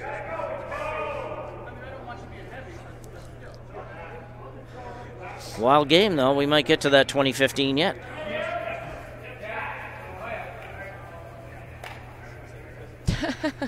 We actually might run out of numbers on the scoreboard. Yeah. Yeah, that would be kind of funny, wouldn't it? So MacDougall delivers it. The boys just cleaning it, starting to go a little harder now, and got all kinds of backing. You can come to your own. I think they got to go real hard now. Really got to go. I don't think this is getting there. Got to go real hard. I think they made it. Great Never sweeping. doubted the sweeping abilities of Granchelli and more. So I might have thrown a little harder, though, if I was Brent. I don't think you had to wear the guys out on that one. Yeah. But anyway, big 3-gander for MacDougall, and we're going to hit the break at 8-5. MacDougall leading Jamie Murphy, and in a kind of wild and woolly affair here on sheet 4 at the Mayflower Curling Club. So we got 5 minutes. We're just going to take a little bit of a break here and come back to you in a couple of minutes and fill you in on the other games and tell you a little bit more about our sponsors here at the Nova Scotia Provincial Championships.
Yeah, I was like, what? Cool.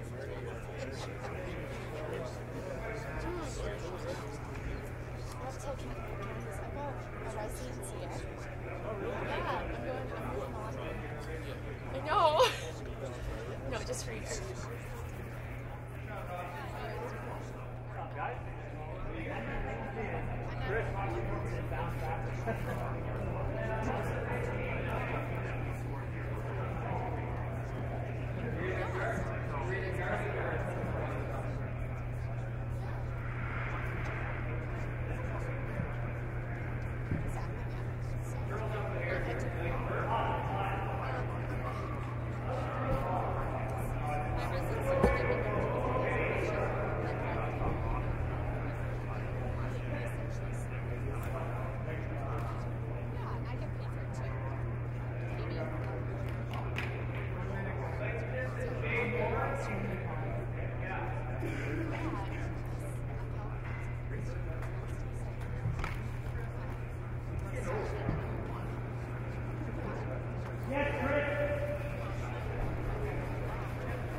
So we're back here in the sixth end of action here at the East Coast Credit Union Tankard at the Mayflower Curling Club in Halifax. We're on to the second stones here. Scott Saccary trying to play come around.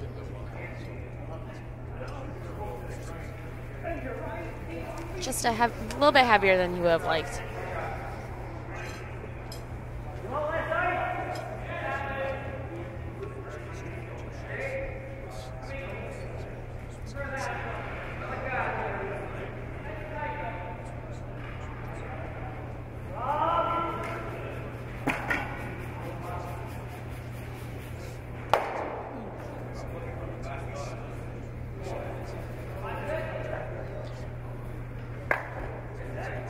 Just a quick update for everyone at home as to how the other games are going. It's a 1-1 game, Chad Stevens versus Jamie Danbrook over on Sheet 2.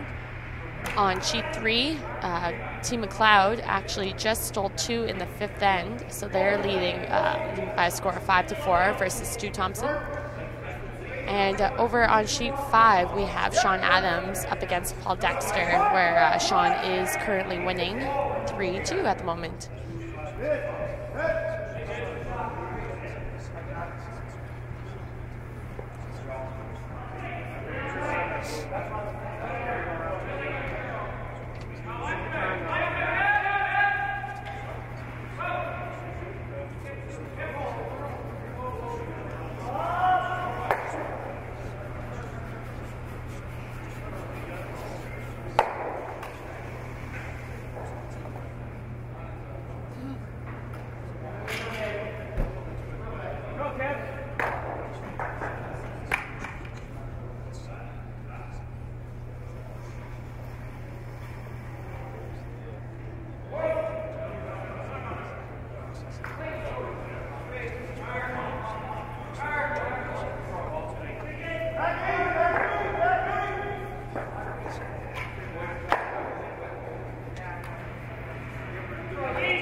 So we're going to see Jamie's team switch gears here a bit.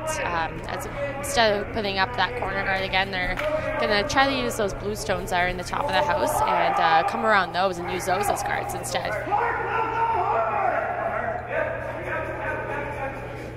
That's a really great shot. He's definitely going to be happy with that.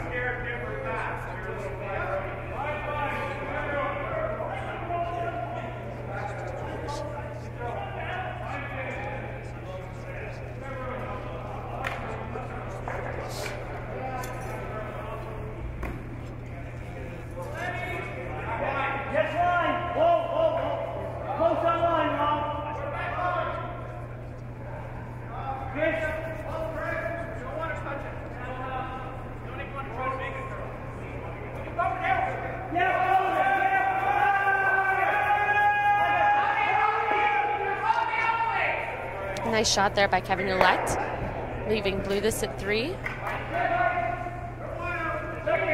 Still behind the tee line, so it's a rock that Jamie can use to come down and freeze upon and try to make it a little bit trickier for Brent to remove.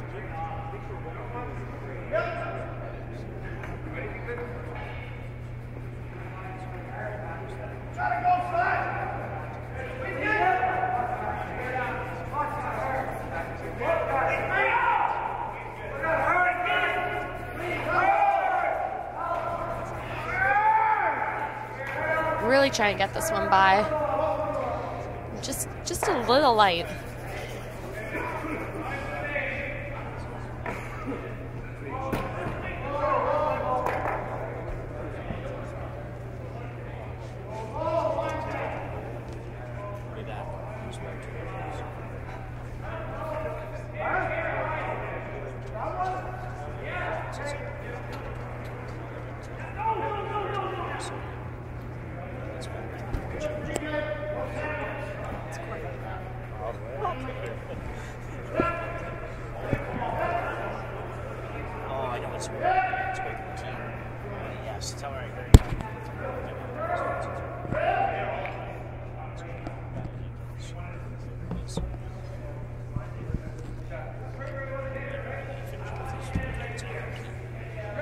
So Brent's just going to be looking to remove this yellow stone and be back in a similar situation how he was prior to this.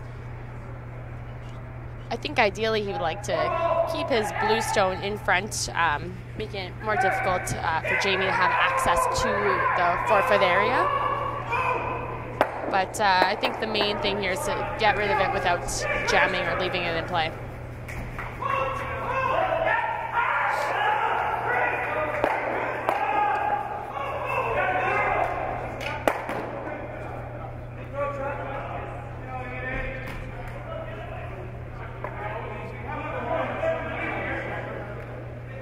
It's a great spot for Brent MacDougall.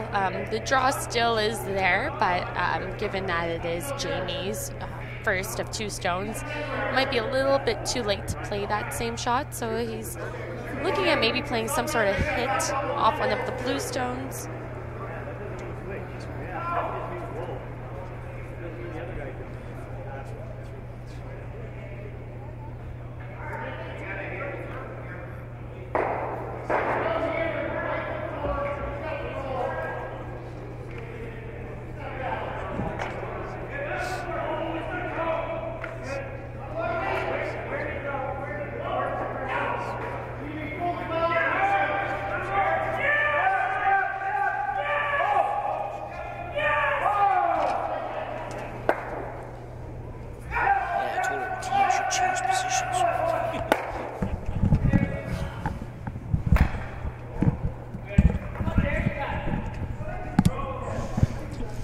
Just in front of that blue stone.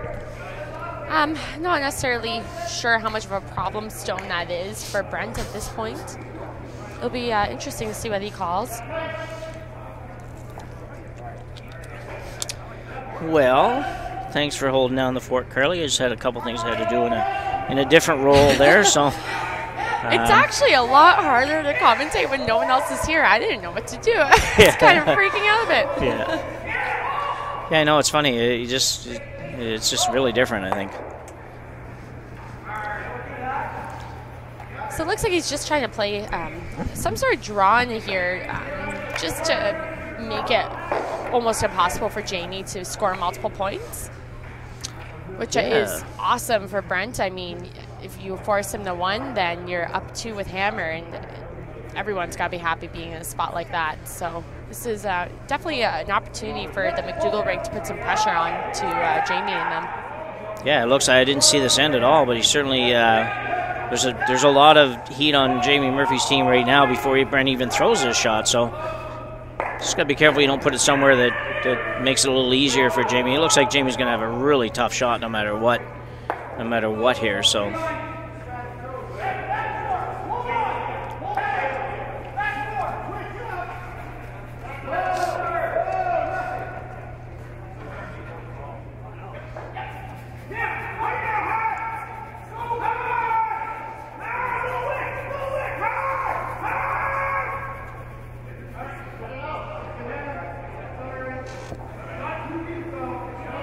Pretty good for them. Yeah, I think it's great. It's the only thing that I don't know how this sets up, whether or not if he hits this right into the crotch of the 2 blue ones, if he can get a triple here or not. I think he might be able to. It's I mean, to score 1 is really tough at this point. I mean, a lot of people would talk about risk versus reward in this case. Yeah. And especially when you're down 3 and the scoring area is basically cut off, I don't think playing triple is a bad call. So I think he'd be looking to crotch them. So hit that yellow into the center of those 2 blues, have the other blue spin across and nudge the other blue one and eliminate them all. Don't you just hate that when you're pointing at something that disappears? Anyway, that's Carly was just on the screen showing you. Yeah, so you can see what she's talking about there. She hits this yellow one back, and that's why I say with Brent's rock, you know, sometimes you throw a rock and you have great intentions, and it might make it easier. Like, I think the possibility of making the triple here is easier than the double was going to be. And there it is. I think he got it for 2. Maybe. No, I think it's just one. Yeah. It's so on our screen it looks like yellow maybe, but down looking, I mean. Yeah, the overhead, I don't know, it must be just maybe a little offset or something. But anyways, it was a great shot. Awesome shot. Great shot, but like I think it's actually harder before he throws that one there. So it was really close to getting 2, and great shot by Jamie Murphy to keep his team alive, because really if he doesn't score there, he's really in big trouble. It's only the 7th end, but if you dropped a point or 2 there, you're down 4 or 5, it's pretty tough to come back from that. So we have now a 8-6 lead for the MacDougall team with hammer. Brent pretty much in total control here. If his team just keeps continuing to make the basic shots, he should be in good shape in the second half of the game here. Yeah, exactly. And I mean, there's 4 runs left, and I think we're going to see Jamie going hard to try to steal some. So we'll be looking to get a probably nice tight centerline guard on this one from Phil Crowell. Yeah, you might even see Jamie at this point go to the 2-guard deal, which is, you throw the first one short or long, whichever, and then throw the other one the opposite, so you can get 2 guards out in front. Normally that doesn't happen until a little later in the game, but down 2 without, and he might feel that it's necessary to start to work a little harder at stealing a point. So we'll just bring you up to date here, looking across the sheets. On sheet 2, Stevens picked up a couple in the 6th end to go up 3-1 in his game against Jamie Danbrook. Sheet 2, our defending champion Glenn McLeod stole 2 in the 5th to actually take a 4-3 lead. Nice comeback, or 5-4 lead, sorry. Nice comeback from being down 4-1 after 3 ends against Stuart Thompson. Our game you already know, and on sheet 5, Adams is leading Paul Dexter 3-2 with Hammer playing the 6th end. So pretty tight affairs all the way across. Our game is, even though the score is a little bit more different than the other sheets, is still a tight game, and I think it'll be a good finish to this one. It's a crucial point for them both too, as we were saying before. Brent's team went 0-2 yesterday, and Jamie's team went 2-0. So for either of these teams to get a win is huge in terms of finishing off strong and getting to the playoffs for Jamie's team, or for Brent's team to really keep their Tankard hopes alive is crucial for them to win this game. Yeah, I think you're right. I think that some of these 0-2 teams have got to bring the 2-0 guys back, and if you let, if we get through this game and everybody goes to 3-0, like we said earlier, it's just it's a long haul to come back from that and get back into the competition. So it's a good start. We got a couple of the guys that have lost 2 games have leads here, and we'll see if they can hold on as we go on.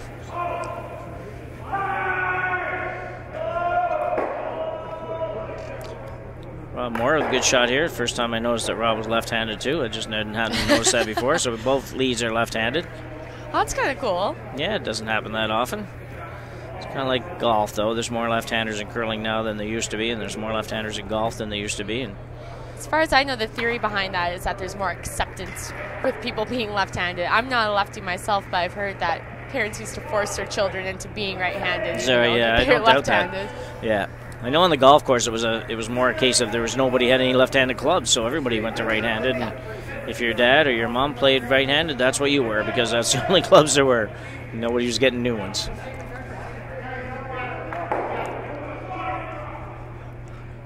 Good shot by Scott here, just trying to lob one in there in between the 2 blues and set something up for later. Maybe another foot or 2 would have been nice, but that's pretty good. Brent's probably going to peel the center guard, I think, here. Yeah, I think that's a smart call. He's up 2. You just really want to keep it open, especially have Hammer scoring in this end is crucial. You definitely don't want to be giving up a steal at this point, so. Yeah, again, it's just sometimes so hard to make yourself play a shot like this when you're sitting 2 and it's guarded and the one in front of yours is guarded by that guard, and you're kind of like, wow, I don't know, it looks pretty good right now. But ultimately, if you don't do that, you end up in trouble. It's like throwing a guard when you have Hammer. Sometimes it just seems somehow the other team finds a way to get behind that guard you threw, and you're kind of kicking yourself saying, wow, if we didn't put it there, this would have been a lot easier shot.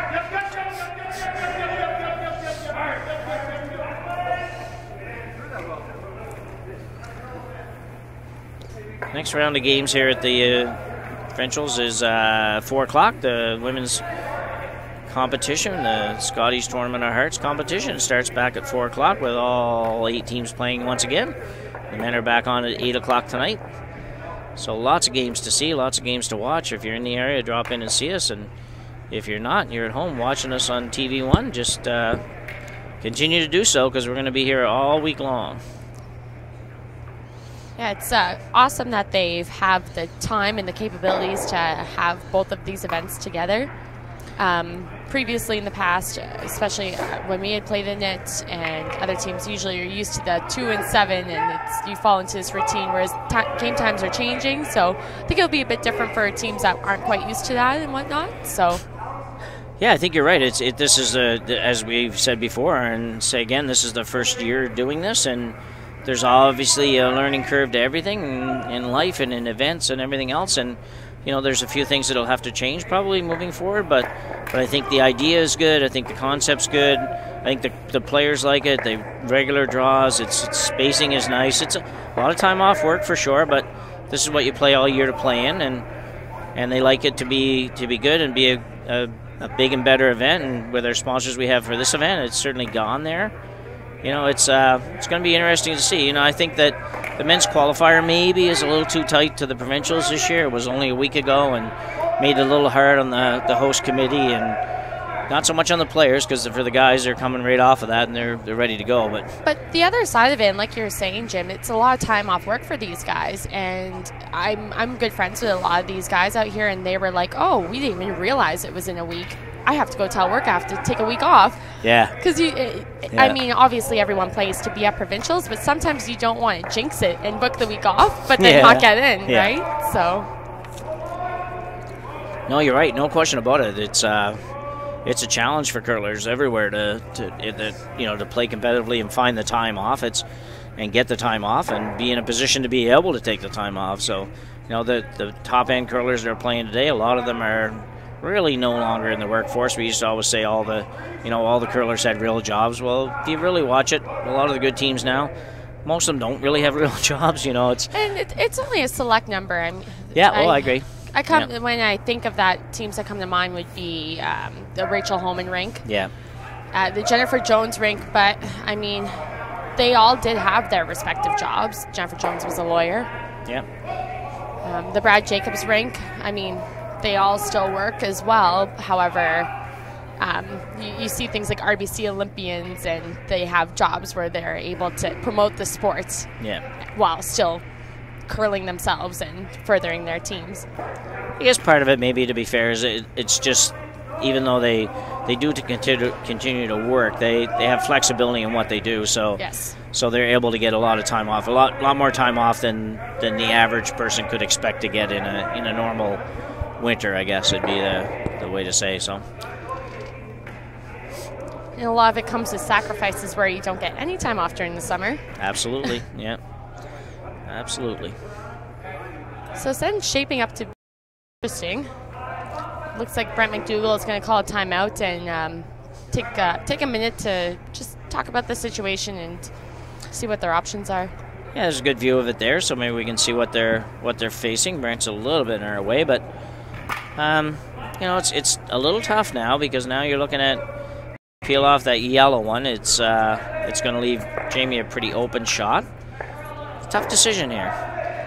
And it almost looks like if Jamie were to play that back, I think both blues might be going. Oh, absolutely. I think they're gone for sure. The only thing for Brent is that nothing will be in the 4-foot, or just barely in the 4-foot. So he'd have a fairly easy shot, but might be interesting to see. Well, they are on third stones. I mean, one thing you could do would just be to eliminate that yellow that's on the 12-foot, have Jamie make a play, and it's still going to be open for Brent to at least have a shot at the 4-foot area and get his 1 point. Yeah. I think that leaving that yellow stone in the 12-foot is just going to create problems later on. Yeah, I think that you could have a very good point. There might not be anything good come out of leaving that yellow one there, but the only other thing I can see is you go down and you try to move one of those blue ones a little bit, so you bump it into the 4-foot behind all those guards, whichever one. It doesn't really even matter, I don't think, which one, as long as you move one of them. There's not much point in throwing it out in the wings there. I think Kevin pointed maybe what about this shot, or Brent, whoever's standing in the house, but I don't think that really does you any good. So it's tough when you get down to these rocks, because you're a little scared sometimes, and I think you just have to really think about what your goal is in the end and what you want to accomplish. So, well, it looks like he's going to play this one anyway. I'm not doing a lot of lining up down there. I'm not quite sure what he's thinking. I'm trying to figure out how maybe not to lose both blues. Might be if he hits it in the right place, he might be able to just get away with getting rid of the yellow one and one of his own, which might be a good thing. I think if he hits it thin enough, he should be able to miss everything. A quarter of a rock, maybe. Yeah. Oh, yeah, I think you're right. I just don't know if he wants to. I'm not sure if he move one of those blues so he frees up the yellow a little bit, Anyway, we'll find out in a minute. This looks like he's going to hit it about where he was looking. Oh. A little overswept, maybe, and changed it, but I'm not sure it a lot better.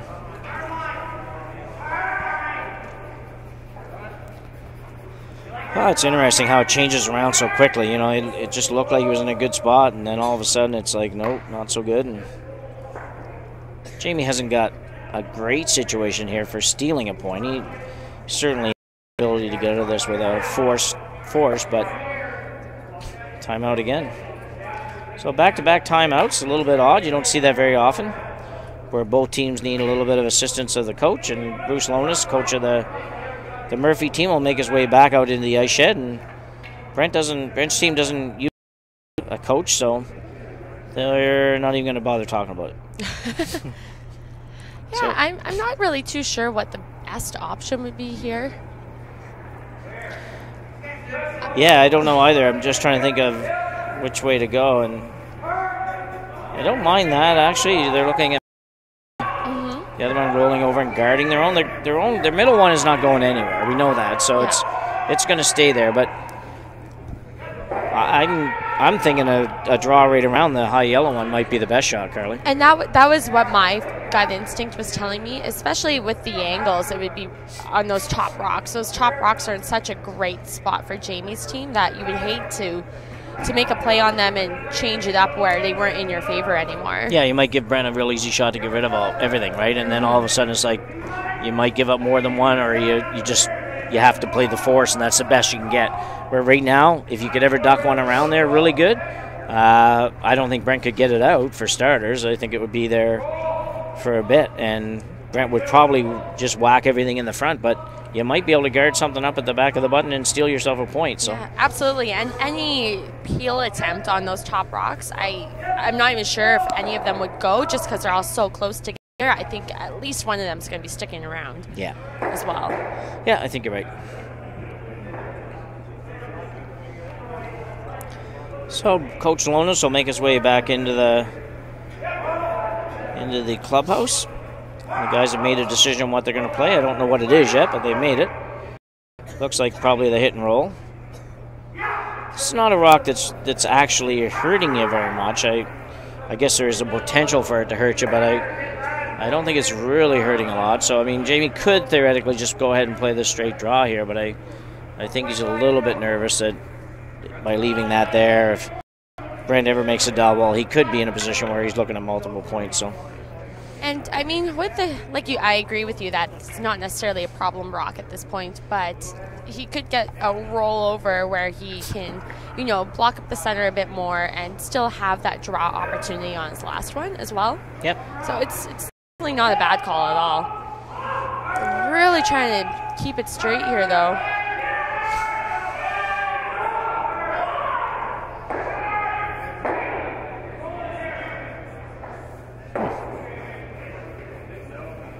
It's not too bad.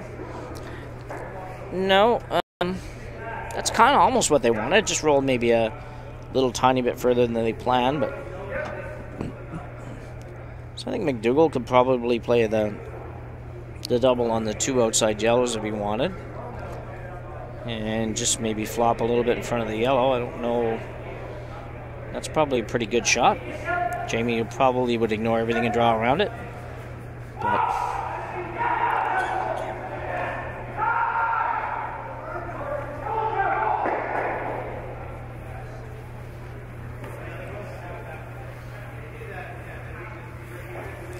Interesting set of shots here in this end. It's some pretty difficult calls, and it's kind of what makes the game fun, though. You have to have a lot of different options and a lot of different ways to play. So,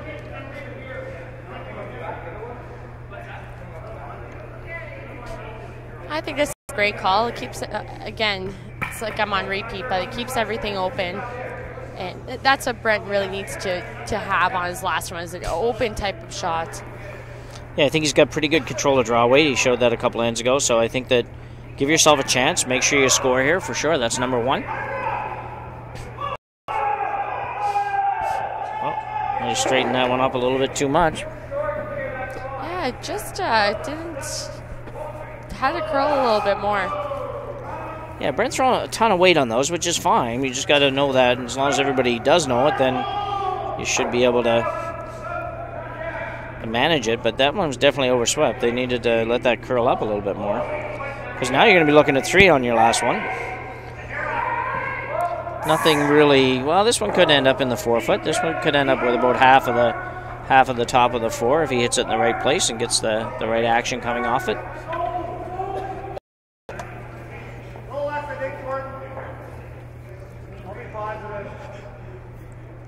Big shot, though. You can't miss this one if you're looking to get back in this game. You need to make this one.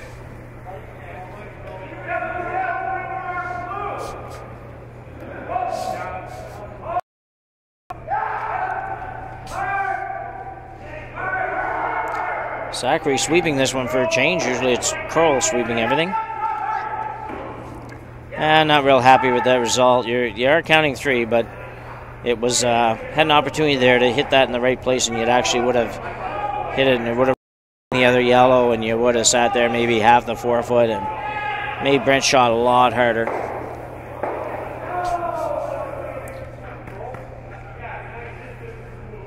I don't know that you actually have to play the double on this shot. I think you could just hit that outside one, just flop in for your 1, but. Yeah, I agree. I think I mean, it's just for your single, right? So you don't really need to worry about eliminating both of them. No. You know, I think in a different score, if game's tied or something, you might even draw on this shot. But 2-point lead, you're not going to draw. But yeah, you might make it a little harder than you have to. There's a big hole there too. I'll tell you, it's not. You got to be a little careful. Yeah. I shouldn't say a big hole, but a little bigger than bigger than the rock. I know that. Yeah. Big enough for a field goal. Yeah, exactly.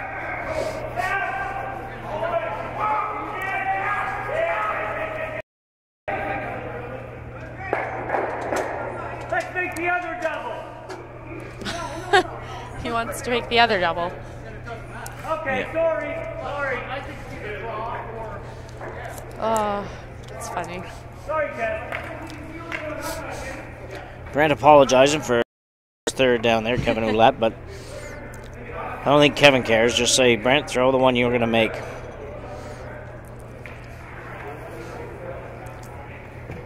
I'm more concerned with the call of just playing the double. I don't know that I understand that one, so you better come off the other one. I think. Nope. I give up a steal of one. Well, I actually had to curl a little bit more, but I'll tell you, in fairness to the guy in the house, you weren't trying to even hit that rock. You were trying to hit I think, anyways, trying to hit the one on the center line first. No, I think he was playing the outside. I think that when Brent had said, no, let's play the other double, that he was referring to hitting the center line one first. Oh, okay. So, you know, I think that's what they were calling. It just had to curl up a little bit more. Oh, definitely had to curl a little bit more, for sure, yeah.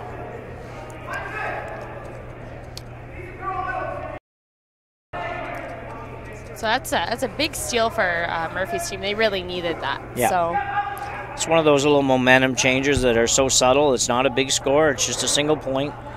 But, you know, you went from basically being down 3 probably playing the 8th, and instead you're just down 1 and you're back in the situation where you point if you have to. So it's, but yeah, I agree with you. It is a big point. I think MacDougall might have just made that shot a little tougher than he needed to. I'm not so sure that was necessarily a double shot. I think you could have just played that a little differently and scored your point. But regardless, good effort and just about probably a half an inch away from making it. So Murphy going right back to the guard. Playing the 8th end here. We'll see the clocks. Both teams should be pretty good for time. We're right around the 11 or 12 minute mark. You'd like to have 4 minutes in end. As long as you're close to that, you're usually pretty good.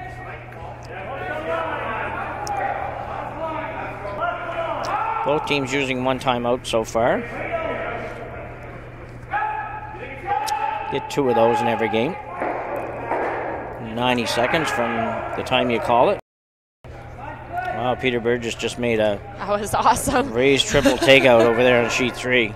On his last shot to blank. That's to blank. Wow. Oh my gosh. Well, Peter, you'll never see a lot of emotion. He never really shows. He's not one of the fist pumpers or anything. If he makes it or misses it, it looks pretty much the same.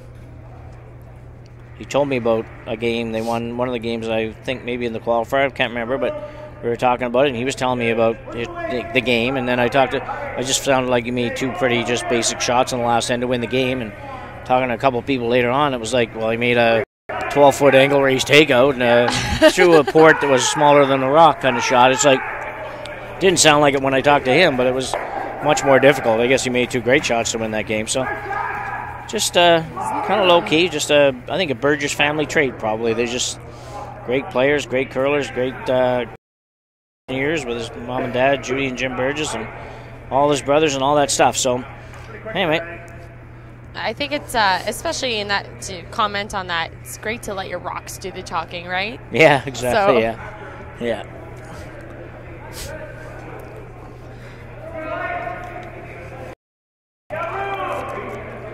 So we got a guard up. Jamie Murphy has a guard up early in the end here and has one behind on the tee line, and Rob Moore trying to come into it. Looks pretty good if it finishes it all. Just a little bit on the wrong side. Almost a great shot. It is a great shot if it gets to that same spot on the other side of the rock.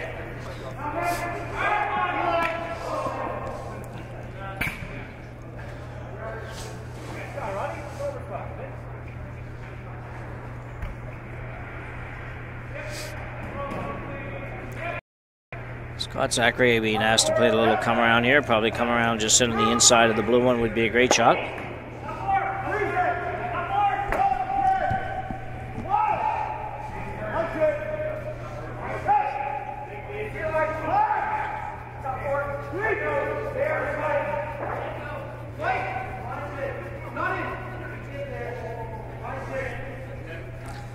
Pretty good shot. Pretty darn good shot, I think. Scott's not totally happy with it. He would have liked to have been a little bit heavier just to maybe get right on that blue stone, but still a pretty good shot.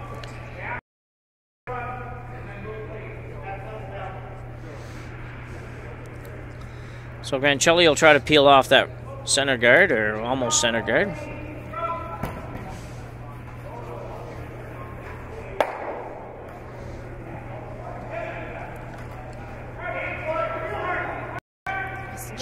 Jamie's going to keep replacing that center line guard for as long as he's shot, I think, for now. Yeah, I think he'll do it right till the end. You know, the rocks that are in the house really aren't in a position that he can get hurt by. Yeah, the shot stone can be removed by angling the blue into it, but then the blue goes out. So yeah, exactly. So, good setup here. I think that where the last rock ended up actually was probably as good as where it could have ended up.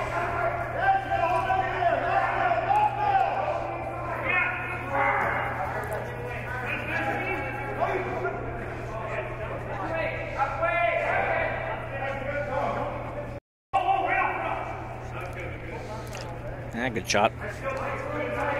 Yeah, great spot. All you can really do here if you're MacDougall, you just keep peeling that guard until hopefully the Murphy team just misses a guard by just even like, I don't know, 6 or 8 inches or something. Gives you an opportunity to a little different. And when they do, you got to make a good shot and take advantage of it and get out of this end. And I think you'll really just see guards being replaced pretty much the rest of the way. Maybe when you get down to Jamie's last shot, he might play something a little different, but gotta be careful. It's like we talked about a couple ends ago. Sometimes you make it easier for the other team by playing too aggressive. So.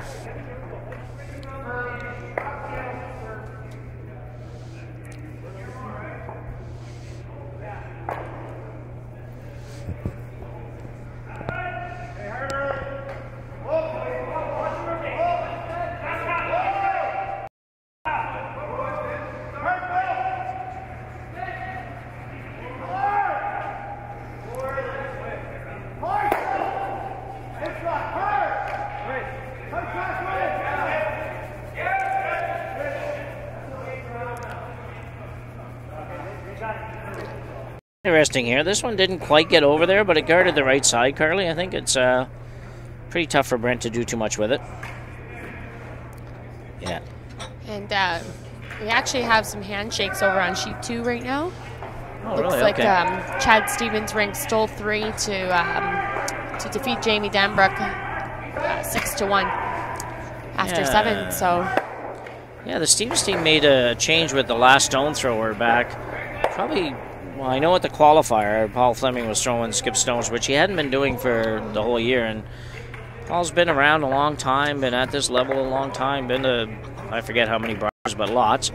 And, you know, just, I guess for whatever reason, they just felt that might be a better mix right now. And they did it at the qualifier, and it worked out well, so they're staying that way. And they've been rolling along pretty good ever since. Yeah, and Chad did that a few years back. He was playing with Doug McKenzie, and again, Doug was throwing skip stones, and Chad was throwing third as well. So I think it's more just a comfort level thing sometimes. And I mean, Chad in his own right is a great last rock thrower, but I mean, when you have a team with 4 awesome players, I mean, you have to take advantage of, you know, who's making the last shots maybe marginally better than the other person.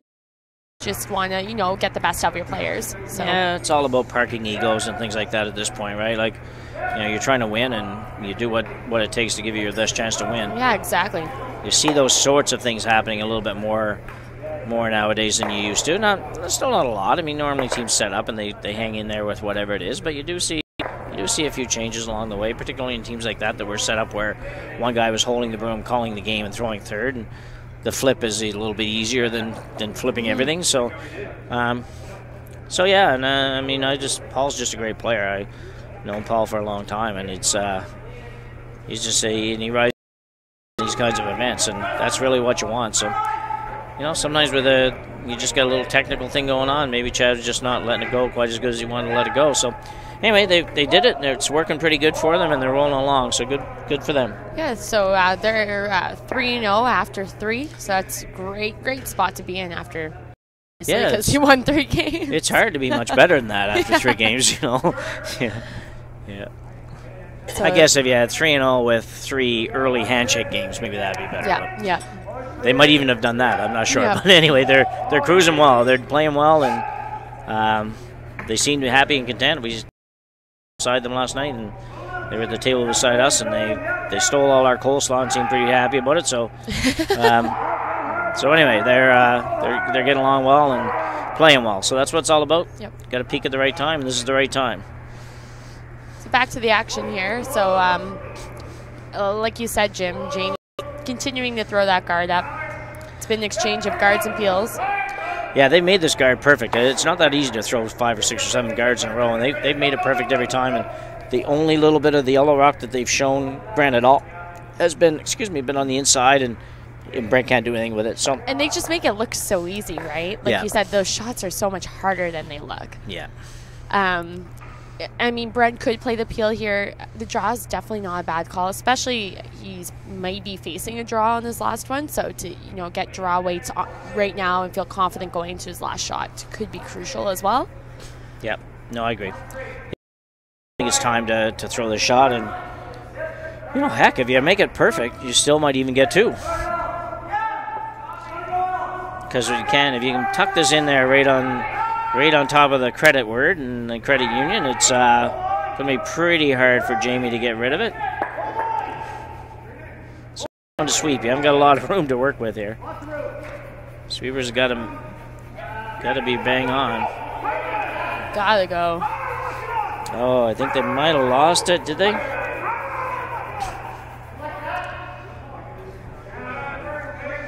That's tough. It's too bad. It's got to be a little better than that with the weight judgment, unfortunately, and it might be fudging a little bit in the center, but yeah, you gotta just gotta be bang on that one. It's hard though when you're waiting for it to curl. You got to sweep, and it's got to curl, so it's kind of those two things don't go together very well. Yep. So it'll be interesting to see what Jamie decides to play here. I mean, my gut instinct is just to guard the center line tap back that Brent has right now. I think so too, but it doesn't look like he's playing that. Taking much ice though. Well, you know what? I don't think he's playing that, Carly. I think he's coming through the hole and tapping the yellow. So he's going hard, eh? He wants to. Yeah, I think. Steal 2. Yeah, he figures, well, if I can steal 1, I might just as well steal 2. So. Well, the tap back itself is quite difficult anyway. So I mean, if he can make this and make it good. Regardless, his shooter's going to stay somewhere in front as well. So it's a good. Yeah, you make it real good. You're sitting 3, and Brent's got a pretty tough shot.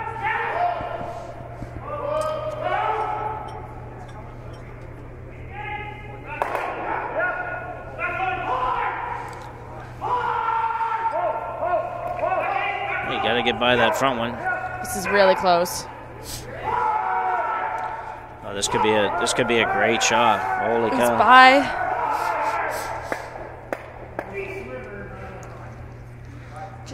Just a little heavy. I'm not sure if he could have hit it in a way where he maybe nudged the blue a bit and took a little weight off. Well, I think you just had to sweep a little bit more. Actually, you had to hold it a little bit straighter than that. I think he might be sitting 2, but. I'll tell you, Brent could actually. I actually think he might be able to run that blue one back and get 2 out of the deal. I agree. Yeah, I think you make the double, the angle raise double, whatever it is. It's pretty short.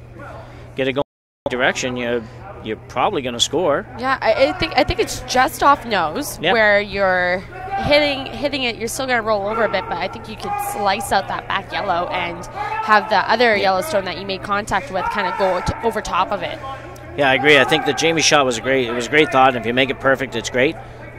He's going to draw. I'm really a little bit surprised with that shot. I think the draw is really hard. This run back almost just looks so automatic for your 1. Yeah. At least your 1. I mean, you get 2, that's bonus, right? Yeah. I mean, the way the end was shaping up, it looked like you're probably going to give up a steal anyway, and to have that easier shot for 1. But I mean, and sometimes too, it's a comfort thing, right? Maybe Brent really feels good about the draw, and you gotta go with what you're comfortable with as well. So I have to assume by this call that blue is number 2. I just have to assume that, because if it's not, if yellow's sitting 2, I definitely think I'm playing the blue one for sure. What's he playing now? Is he playing the tap back? I think he's playing the tap, but I feel like he could just throw, like a control hit weight at it and just. Yeah. I mean, there's a little less room for error in that sense. This makes it a little bit trickier, I think. I agree. I think a really hard shot. I think it's one or the other. It's cold draw or it's the slash with a little bit of weight. But anyway, hopefully he'll make it and show us that we don't really understand the game as well as we think we do. But it's really hard to match up weight and line. So this one's got to curl a ton.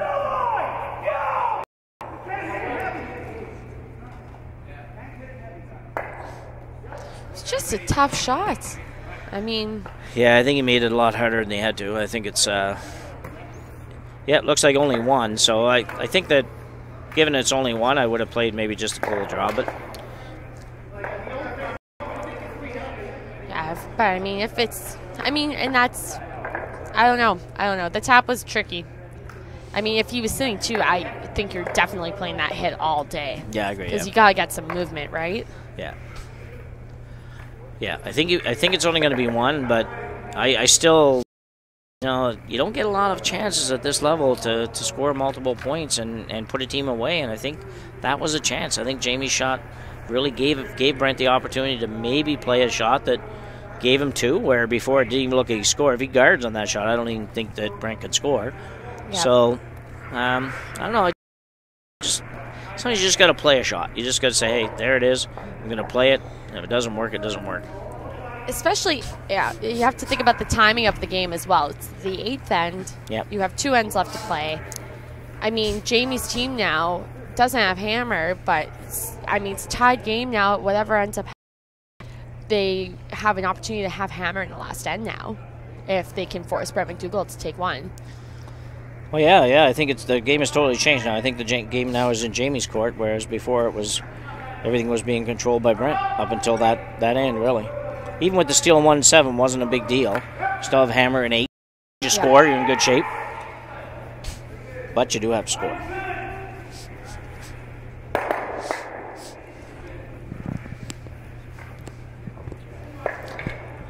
So we mentioned before that we got a lot of sponsors for this event. We probably should run through some of them. We've got Tim Hortons, gold level sponsor here. They've been Tim Hortons franchisees around town have been great and come on board and sponsored this event. We've got Deloitte's silver level sponsor, and you'll see some of these names in the ice. Some of them you won't, but great to have Deloitte on board for sure. We've got got Monaghan Square. We haven't even mentioned them before. A brand new building being built right beside the Mayflower Curling Club here. It's a condominium. It's going to feature a lot of great things. There's going to be a gym. There's going to be all kinds of stuff, parking and whatever. So look them up. It's just being built. It's probably looking out the window. Looks like, I don't know, 7.5 months, 8 months still. I don't know. Yeah, but they've been talking about it for a while too. Is that right? Yeah, they've been planning it for the past couple of years now to have that put up. So I think it's going to be great. Yeah, I was looking at the brochure, and they've got all kinds of stuff. There's meeting rooms and decks. There's different finishes for the apartments. It's in a great location. It's going to be big, got balconies, all kinds of modern appliances, all kinds of stuff. And I think it's also took a look at the price structure over there. It looks very affordable for that level of accommodation. So surely stop in and see the people there, or give them a call and look them up, or better yet, pop in the Mayflower Curling Club here. We have all on it and available for you to look at, and sometimes we have reps here too, depending on the time of day and everything. So great sponsor. They came on board and helped us out here with this event for sure. And we mentioned before, New Scotland Clothing. They're also one of the sponsors here. They've got product displays here, and You can pick yourself up a hoodie, a T-shirt, whatever. Great packages and great clothing. Got my daughter a T-shirt for Christmas. She loved it, so stop in and have a look at that stuff. And that's most of what we have, I think, pretty much. We have, you'll notice Mackey's on the sideboards here. We haven't really mentioned Mackey's. Mackey's the title sponsor for the Junior Championship here in Nova Scotia. Are responsible for moving the rocks all over the province for us, so we thank them as well. So now we're in second stones here, and once again, every end pretty much, there's lots in play. We kind of called that at the start. Sometimes teams fool us and they don't play the way we think they're going to play, but these two teams have certainly been very aggressive.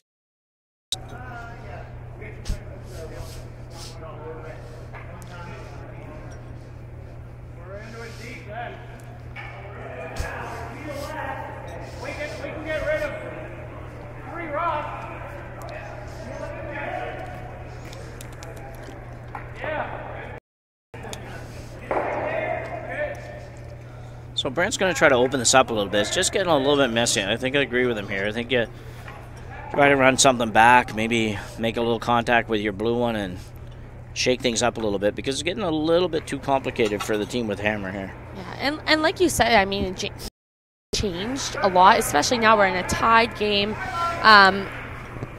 I think for Brent, yeah, you need to clean it up, but I think here scoring one might not be the greatest. I mean, obviously you don't want to give up a steal, but either a blank or a score of 2 would be more an ideal situation for Brent, where he can go into the 10th end with hammer or being up to and forcing Jamie into having to have a really good end. Yeah, I agree with you. It's you got to be careful here. You definitely don't want to give up a steal for sure. It's just, even, you know, we always talk, being one down with hammer is not so bad coming home, but it's just tough when you look at the scoreboard and say, well, yeah, we're one down with hammer, but we just gave up one. It's like, it's just hard on the head a little bit and hard to feel good in the last end sometimes. So, well, defending champs McLeod popped a 3-ender over there in the 8th end to take an 8-5 lead over Stuart Thompson team. So Stuart's team will get tested a little bit here for the last couple, see if they can come back in that game. And Adams still leads over here on sheet 5 over Dexter, and the score on the board is still 5-3. I'm not sure if that's a score or not. They haven't posted the 8th end, and so I'm not sure what happened there. We'll let you know when we know. Throws up a guard, pretty good spot.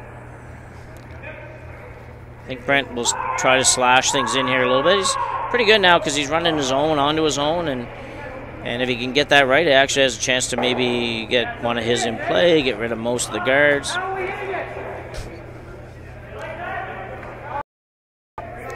It'll be interesting to see what he plays. And just to say, to throw this in there, it's the fact that we have this opportunity to commentate and broadcast this across the country. I've been on my phone all morning, and I've been getting texts from my friend Courtney Smith, who lives in New Glasgow. She's tuning in. A friend John Gary, who also is a curler from New Brunswick, he's tuning in. My mom from Thunder Bay, that's pretty far away. Yeah. So it's awesome that we're able to show everyone what's going on here and broadcast all this great curling. So yeah, really exciting for sure. It's been great to have, you know, the folks from TV1 are here. It's on the internet. You can follow it along really well. You can actually go to the Nova Scotia Curling Association website at nscurl.com, and you'll see on there what games are available, and you can just click the link and you're there. So pretty easy stuff to do, and if you're watching this, you obviously know how to get there. If you aren't, then encourage your friends to have a look, because these guys do a great job. They're here all day. These guys are putting in more hours than any of us even. So we thank them, and they're doing a terrific job of bringing these games to you. Kris didn't do a terrific job there of trying to get rid of both those guards. Unfortunately, he just got the one of them. If he had got it, he might have really opened things up. But MacDougall's in some trouble here, I think. Looking like he might have to end up making a good shot to score one, and you don't want that. But if you're going to have to get one, you don't want to at least have to make a super great shot to do it.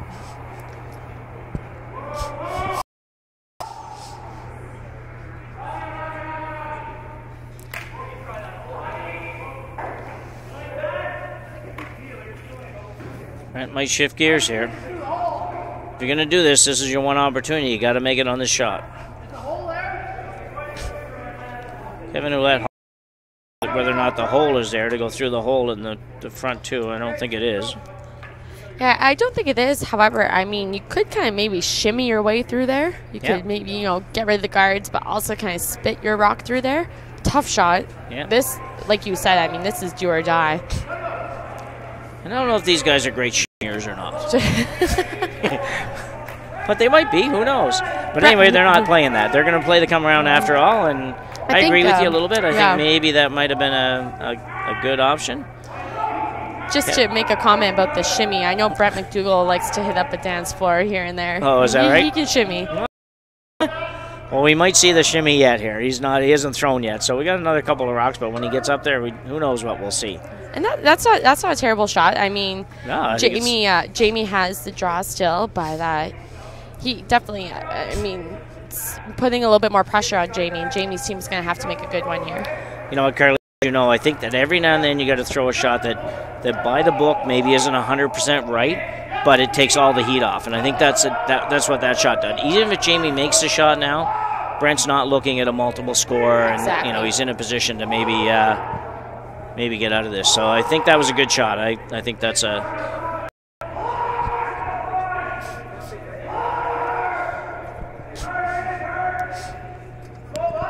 Just a little light there. Yeah, the bad news for Brent, of course, is that probably one is what he's getting now, because he's really in a spot where he can't really do much other than just guard this.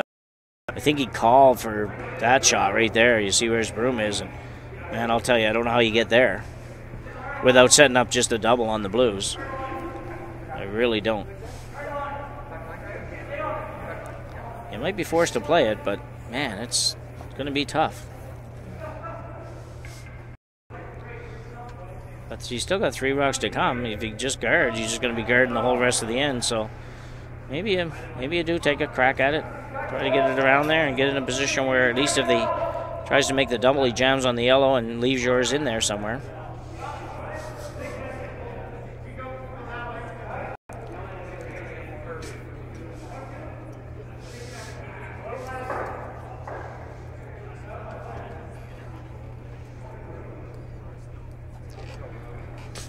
I haven't seen really what happened in the 8th end of the Adams game, but no matter what happened in the 8th end, Dexter, because he's a couple of rocks to come here in the 9th, and he's looking at 3 blue ones in the house. Really doesn't have anything going over there, so I think it's I think John's on the way to maybe another win over there. Yeah, I don't really know. On back to Archie for a minute, what Brent can. I'm just trying to rack my brain on how they can possibly generate 2 without compromising, giving up a steal. I mean, right now it's tough for Jamie to get in there. Yeah. Well, I think you're right. I think that the hard thing right now is, well, what do you do to not make it out? Because I tell you what, if you throw it somewhere where you can make the double, you're going to be in big trouble, because you can't come around his yellow one. And Jamie can play the tap on the yellow one. Much as I hate to think about it, I'm not so sure you don't guard this rock on this side and hope that maybe he leaves you the in-turn to the edge of the 4-foot on the other side. If you play the draw, you could leave this rock in a spot where Jamie's team can play a little hit and flop off of it, and now you're really screwed if that happens. Yeah, I think you're right. I think you got to be ultra careful here.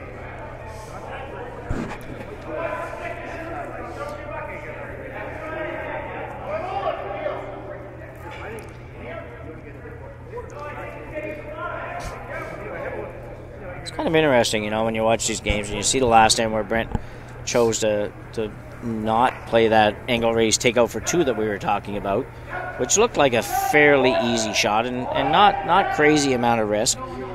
And here, like, to me, this is much riskier. I think you put this one in the wrong spot and you're really in big trouble.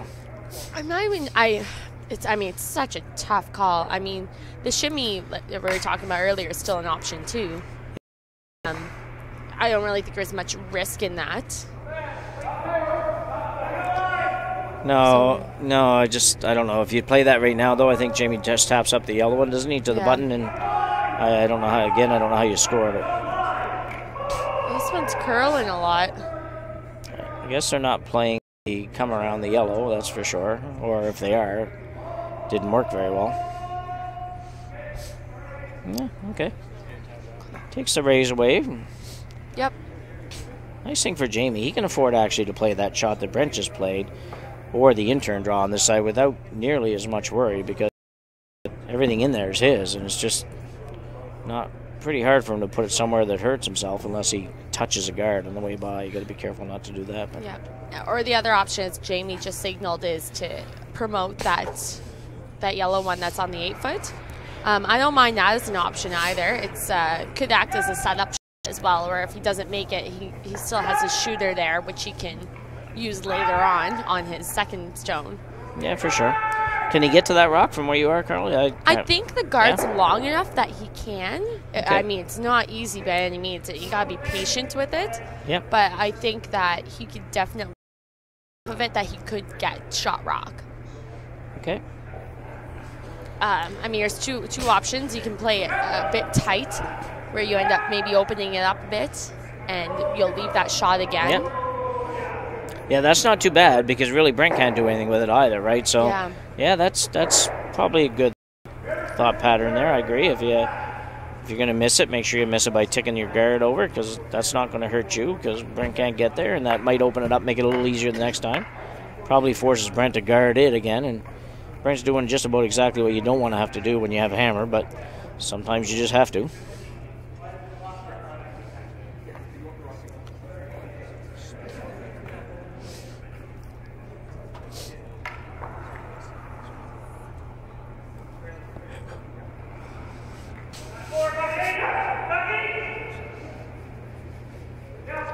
All in our top weight for weight. That's just getting awfully close to the guard. He's by. Oh, that's a great shot. Yeah. Yeah, it just that was well played. They played it tight. They got by the guard with barely any air. Yeah. They got off of it and waited for it to curl. So great team shot. Yeah, it's an interesting call again. I assume the score is tied here. We haven't actually posted the 8th end, but we're pretty sure that Murphy only got one in the That's a good point. I'm surprised they haven't put up the score, because, I mean, we were sure that was one, but, yeah. I mean, I don't think it was two. Brent's playing the double here. Maybe I'm just too defensive of a player. I don't know, but I'm not so sure I play this shot. I want him, unless there's no way to jam it on your own. But even if you hit this guard, Jamie plays that same shot again, you're going to probably give up two. I'm not too unhappy with giving up one at this point in this end, just because of the way it's gone. And I just don't know if you can get it out.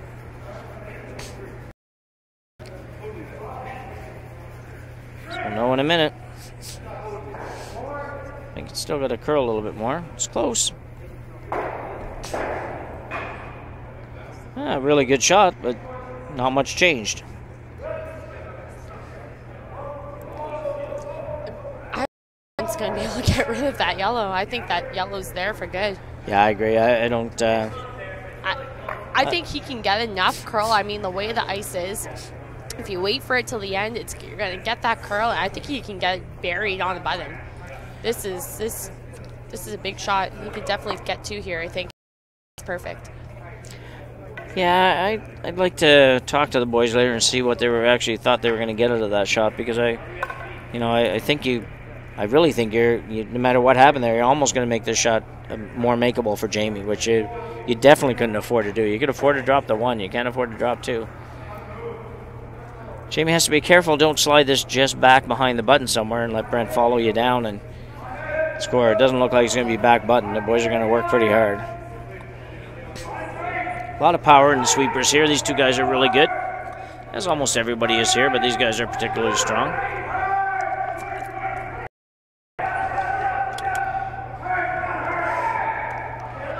I think he's light. It's light, but I mean, it makes Brent draw harder as well. I mean, I don't see any type of run back that he can play. I don't think Brent has a shot. I think you do something like that. Some Stupid. sort of Hail Mary. Yeah. Well, you don't need to, right? So assuming it's tied up here and you're looking at giving up one, I think you throw it away and say, hey, there it is. We'll go into the 10th end, down one with the hammer. Yeah, there's no way you can outcount that Yellowstone on the bottom. No, he's throwing it away, not taking any chances. Going to throw it halfway down the other sheet. Oh, man. And all the guys walking down the other sheet. The game's over on sheet 5. Not sure what happened in the 9th end, but I would say Adams must have scored another point or two, and that one ends at one end early. Adams improves to 3-0, and Paul Dexter and co drop down to 0-3. So. Yeah, so we have our first two teams advancing to 3-0 for sure, and it looks like, the other team that's 3-0 on sheet 3 probably going to lead here. I don't know what happened in the 9th. We're going to have to talk to these guys and get them to post scores a little bit quicker.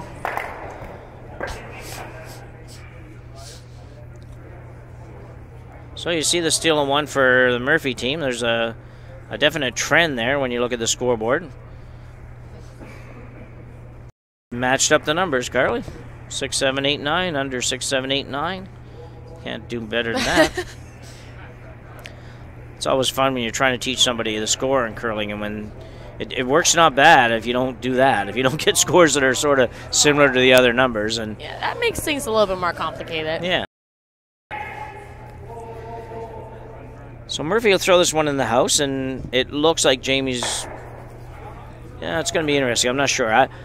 The fact he threw it in the house kind of makes me think he's going to try to blast his way through this end and give up the point and play the extra end. Otherwise, I think you'd see a guard go up. So yeah, I agree. It's interesting when you're up one without. I think with our team, we usually would also come in, but again, we are doing that with the assumption that the other team is going to be throwing up the corner, and then we're going to guard that rock in the house. Oh, okay. That's usually the way we go, but I mean, I can definitely agree with where you throw up that center line guard, because you almost have to play it like a steal, right? Yeah. Depends on how hard you want to go. If you want to go real hard, you probably have to throw two guards up, right? And if you don't want to, if you're just sort of going at it a little bit softer than that, the one guard, or the way you're doing it's fine. The way your team does it, throw it in there, then guard it. It works either way.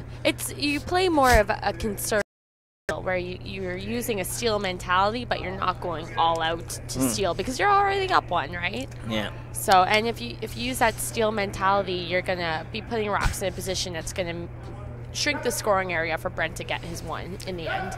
Yeah. So would you guys approach this end as definitely trying to steal one, or would you approach it as trying to defend against two? Or does it change? Like I said, a conservative steal. So you're going to be, I mean, obviously give up one, that's okay. But if you can at least make it harder for the other team to score their one, that would be our ultimate goal. It's always interesting, particularly when the team needs to score two to tie, and the other team's playing all defense, and they might not have given up a two-ender the whole game, playing really aggressively and trying to steal ends and everything else, but all of a sudden that last end you try to play defense, and it's like you forgot how to do it or something. It's like, wow, like maybe we should have just kept playing the same way we've been playing. Exactly. That's not a good shot by Rob there. It's you can't really afford to stagger those for sure. You probably need to get to that one in the house for sure. But at the very scenario, you can't stagger those guards, because now it takes two shots for Brent to even get to the one in the house. I think personally, I like coming into the house, sitting right on top of that Yellowstone. Right now, if you're Murphy, you mean? Yes. Yeah. It's hard to say what other options they're discussing. See if we can hear in on what they're saying. Might be talking about maybe throw up another guard, perhaps. Because, those two guards are easily doubleable. Like, you can double those off quite easily right now. Might hear it here. I'm not sure where the mic is, but yesterday we could hear it a little bit.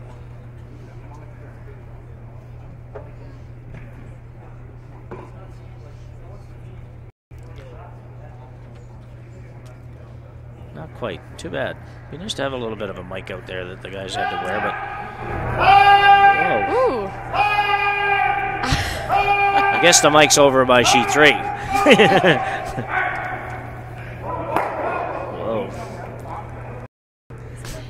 I personally think that playing the draw is a good call, but I can see why they're a little apprehensive about it, just because the way those guards are staggered, that it's easy to remove them, but I mean, then you just replace the guard, right? So yeah. I agree with you. Actually, I think I'd come right around that blue one rather.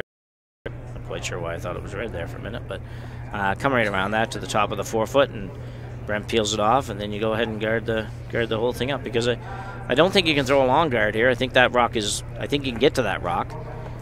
You might not get it out on one shot, but you can certainly get to it. And I don't know if I like the. We didn't hear what Bruce had to say down there, but the guy's got, I think, 7 purple hearts or 8 purple hearts now, and so he knows how to play the game. So I'm sure he offered some pretty good words of wisdom up to the guys. He's got a briar under his belt as well. I think he knows what he's talking about. Yeah. Yeah. And they ended up playing the same. Of course, we know just as much, Carly. We're going to play the same shot, so. Yeah. Definitely, if we can go back to talk about your tolerance on this one would be, if you're light, that's okay. Leaving rocks in front of the rings. Any rocks that are going behind the tee line are essentially useless at this point for them. Yeah, useless for you. Maybe not for the other team. That's the bad part. This one's a little warm. Yeah, maybe not. Coming in now, they really got to finish it. Yeah. It's a good shot. Yeah, It curled just enough, I think. Yeah. I think you would have liked to have been a bit more in front of that yellow stone in the house. This one, I think, okay, switching turns now. I think that you need to peel this even though at first it might feel like the wrong way. I think you can hit it hard enough that everything goes. I agree. I think coming the other way, it's just a little bit harder to make sure that they all go. He's not throwing much weight, though. Oh, he's a little wide. No, we're good. No, I know. He didn't throw it as hard as I thought he'd throw it. I mean, he can really let them rip, too. We've seen him do it a couple of times. Or this game, sorry. Like, if he would have thrown more weight on that, I mean, maybe they wanted to save that blue stone and use it later. That makes sense as well. Yeah. Yeah, I agree with you. I think a good shot, but I think I would have thrown a little more, too. And saving it would be nice if it rolled over here onto the Union name or something. Yeah. But it's not really that important, to be honest. The odds are pretty good. It's not going to help you anyway. Particularly, I mean, he already has his other corner guard up here. Regardless, I don't see Jamie peeling that corner guard. He's guarding his stones no matter what. So you play the blast and you rip it, and now you're leaving that blue stone there. Like, yes, maybe you want to keep it in there. Maybe you want to, hopefully count, use it as a guard. But right now, it's just causing him problems. Yeah, it does. It has the potential to hurt you a little bit if you ever get to the point that you have to play a draw coming that way. So, yeah, I'm a little surprised. Normally, when you see Kris throw peels, he throws it, I don't know, about 125 miles an hour or something. So, it's interesting. This will be an interesting call, too. You're going to play your own. You better make it now, because if you don't make it now, you could be in big world of hurt. No, not going to. Oh, excuse me. I shouldn't do that without moving the mic. So I don't know if the team and Brent are playing the same shot here or not.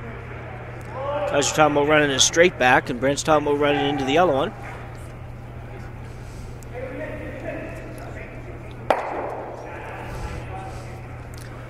Yeah, I don't really sound like I'm saying this all the time. I don't really. I think I would have peeled that. If I'm going to peel it, I'm going to peel it towards the blue and hope to get everything going. Yeah, exactly. And if you peel it towards the blue, you might be able to, direct it towards those yellows in the rings. Yeah, exactly. Yeah. I know it's interesting. So he's got 4 rocks left. Needs to make 2 of them count. Needs to make 1 count for sure. And running out of time and space here, so it's going to be up to Kevin Ouellette to do something wonderful.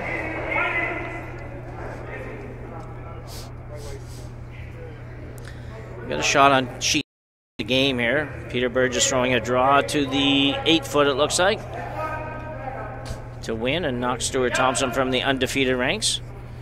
Looking pretty good right now if they haven't left it too long. It looks like it might have grabbed something. Did he get it? Yeah, he did. Just got it. Yeah, just barely got there. Wow, good shot. That was awesome. Yeah. Well, biggest shot of the game so far. Kevin Ouellette makes the run back double. Yeah. Oh, everything he's hitting is yellow, so he did leave one yellow, but still, heck of a shot. And I mean, it did leave the center line guard up, and I would say in most cases I would probably not play the run back just for that reason, where if you end up missing it, you're leaving them a guard to use, which is horrible. However, given that those 2 Yellowstones in the house were lined up the way they were, I think it makes the call a bit better. Yeah, they were in so much trouble. You know, it's just they were somebody had to do something good.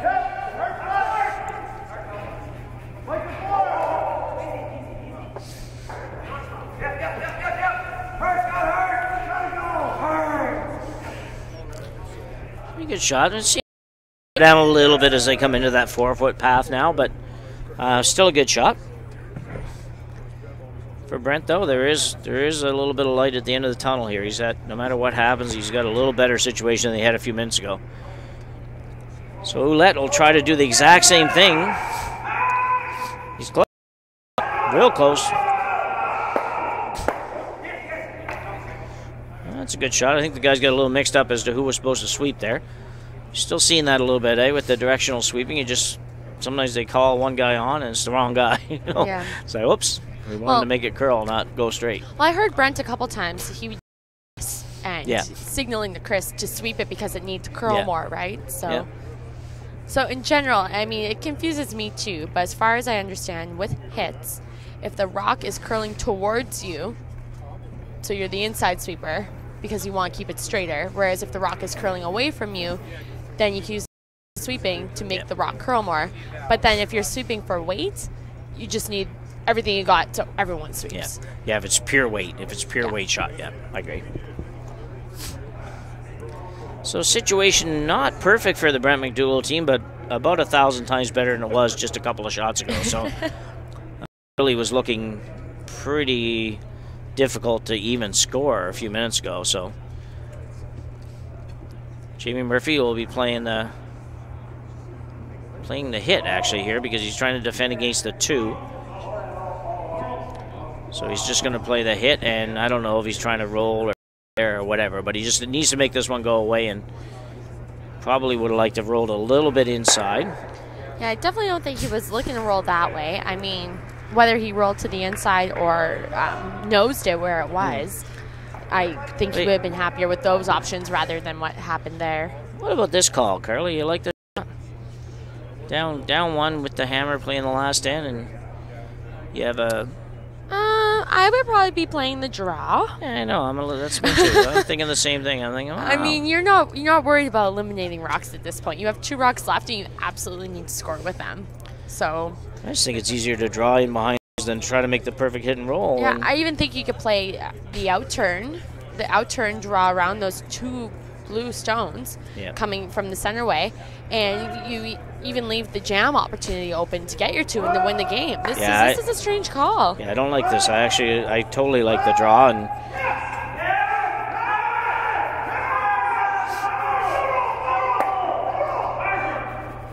except he made it pretty good. Yeah, it's not bad. Yeah. But I mean, you have to still roll a little bit too far, and it's a percentage thing, right? I mean, the draw, you have so many ways you can miss that shot, whereas the hit and roll, you have to make it perfectly, or else he's going to be able to eliminate that stone no problem. Well, and if you roll a little less so that Jamie's forced to play the draw, if he makes it good, you're going to have to play the draw, and you might as well draw it on the first one. Yeah. Anyway, he made a good shot, not a great shot, but he made a good shot, and forcing Jamie to make a good, not lose the game here, or not potentially lose the game. Yeah, this is a toughie, but I mean, Jamie's a shooter. He's notorious for making these tough ones, so. Yeah, it looks like with that ice, I'm thinking probably something in a range of hack weight, maybe hack the board. Yeah, maybe even a little more by the look of that. It's close. It's got to curl a little bit. It's coming.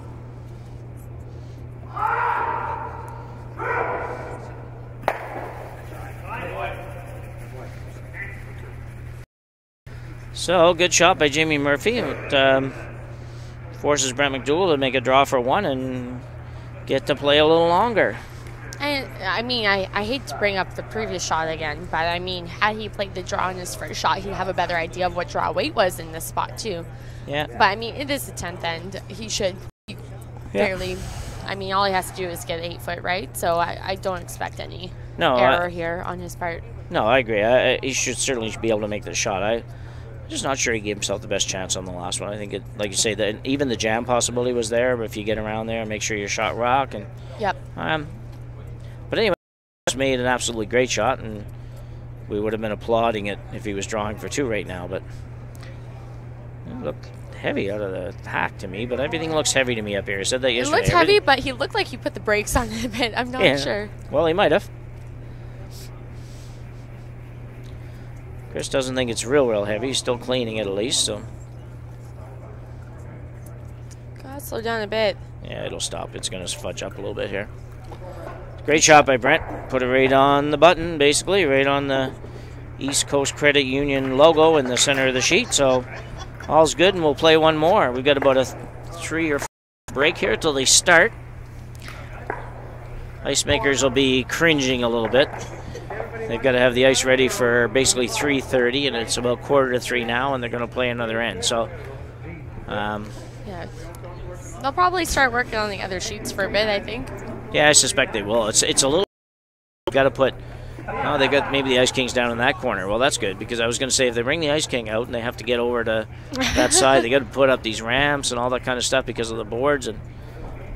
But it looks like it's down in the left-hand side. They'll just bring it out on sheet 2, and you guys will be able to see a little bit of the maintenance responsibilities for the ice, because in this view here you can actually see the other 2 sheets a little, and you'll see the equipment coming out. For those that don't know, this machine that they're going to bring out in a minute, if you see it, is going to be it's called, I think they're using Ice King here, an Ice King scraper. Just scrapes off the pebble on the ice. As you know, this curling ice is not flat like a hockey ice. It's basically pebbled, and the curling stone runs on the pebbles, and that's what actually helps the rock curl and all that kind of thing. So you'll see the machine come out, and then they'll scrape all that pebble off and create a fresh surface, and then put some new stuff down for the next game, and we can continue to see ice like we've seen for the last day and a half here. It's great.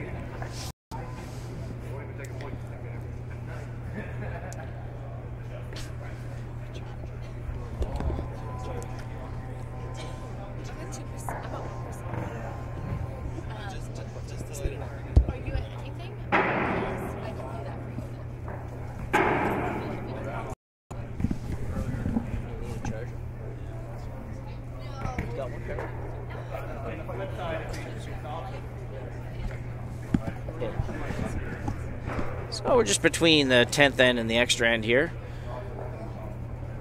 waiting for the teams to have a little break.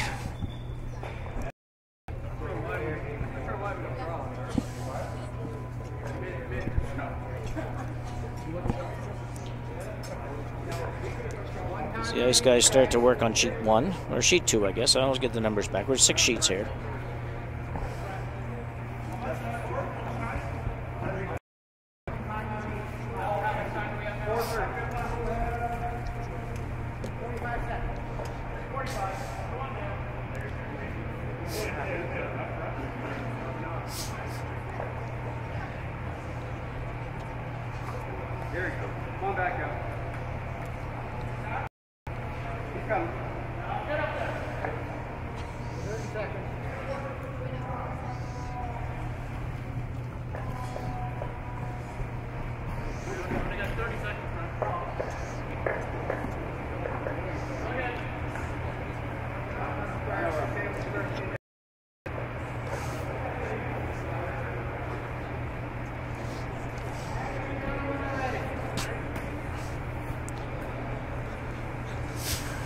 Drop the broom, Brent. Your broom. So here we go. Extra end between Brent MacDougall and Murphy in a game that MacDougall probably needs to win more than Murphy, but both teams would love to win for sure. Murphy trying to go to 3-0. MacDougall trying to break a 2-game losing streak and get to 1-2 and keep himself in contention here at the East Coast Credit Union Tankard at the Mayflower Curling Club. first shot, throws a guard. Ideally here he'd be able to get 2 guards in, one in play, one close to the circles, and then one a little bit higher, and the Murphy team wouldn't make the infamous tick shot that everybody plays now, and everybody's getting very good at, actually. So it looks like Jamie's going to ask Phil to play the face, which we don't see as much now. I think more teams are playing it into the rock than across the face, but there's still some. Noticing Colleen Jones's team this morning playing this same direction, and whatever works for you and your team is really the way to go. So Phil will throw this probably somewhere flying weight, trying to make this shot. Looks like it's gone already. It's not going to be close. I don't know that that's anywhere near enough ice, to be honest, to make that shot. It was kind of edge of the rock, and unless he was going to throw it much harder than I would expect him to throw it, although see the rock going around, maybe it did pick a little bit because it lost the handle at the end, came into the edge of the forefoot. It's a pretty good spot.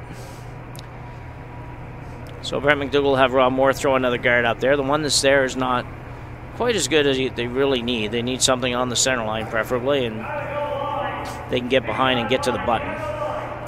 Okay, sweeping this one. Looks like about the same weight as the first one. You really don't want to put it right beside that one.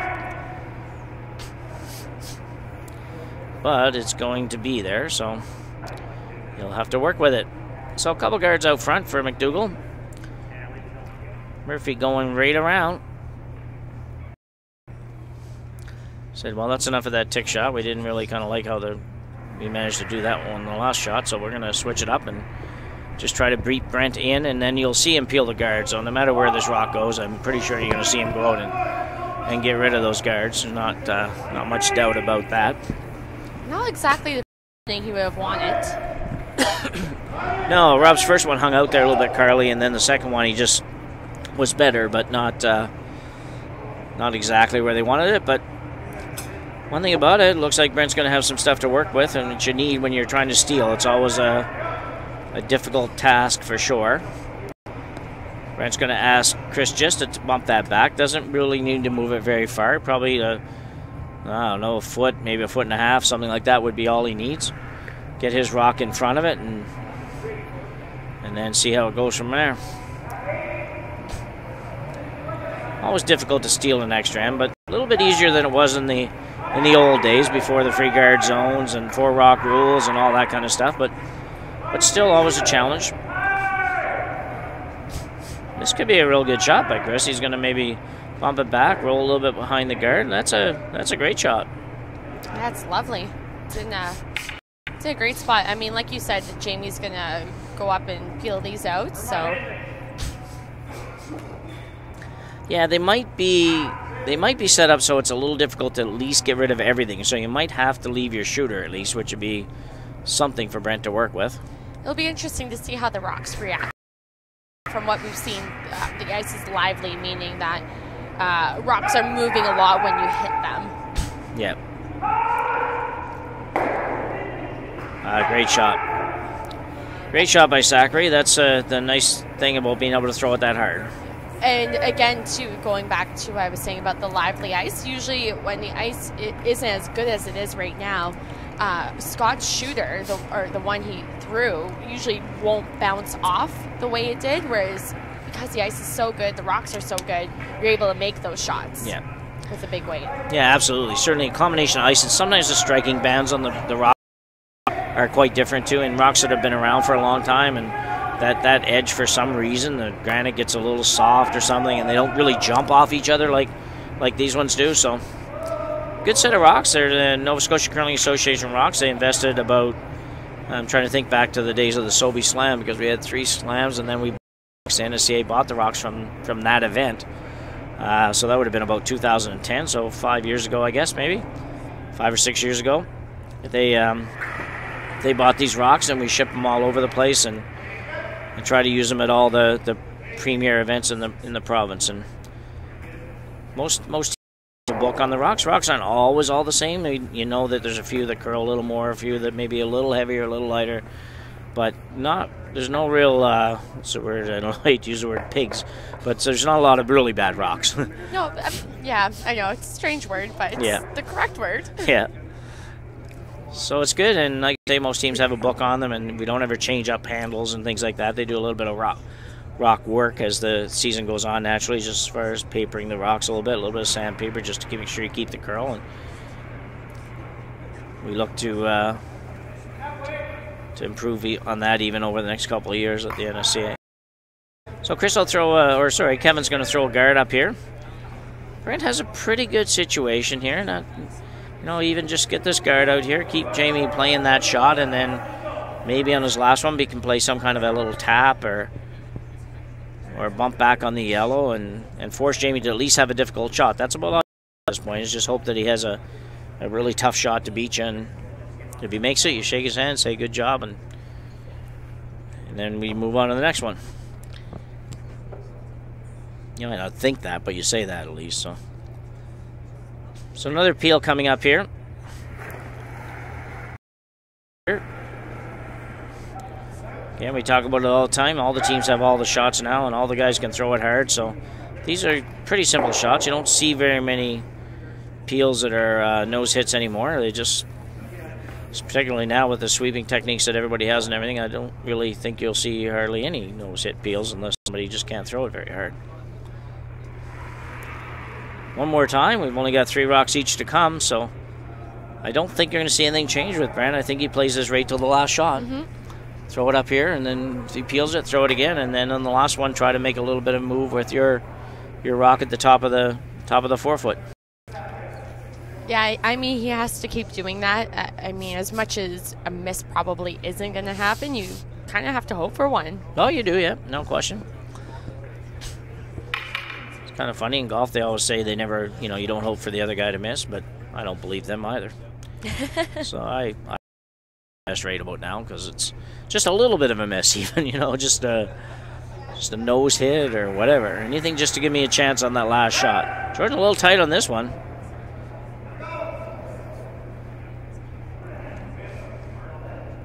We almost managed to put the jinx in play, so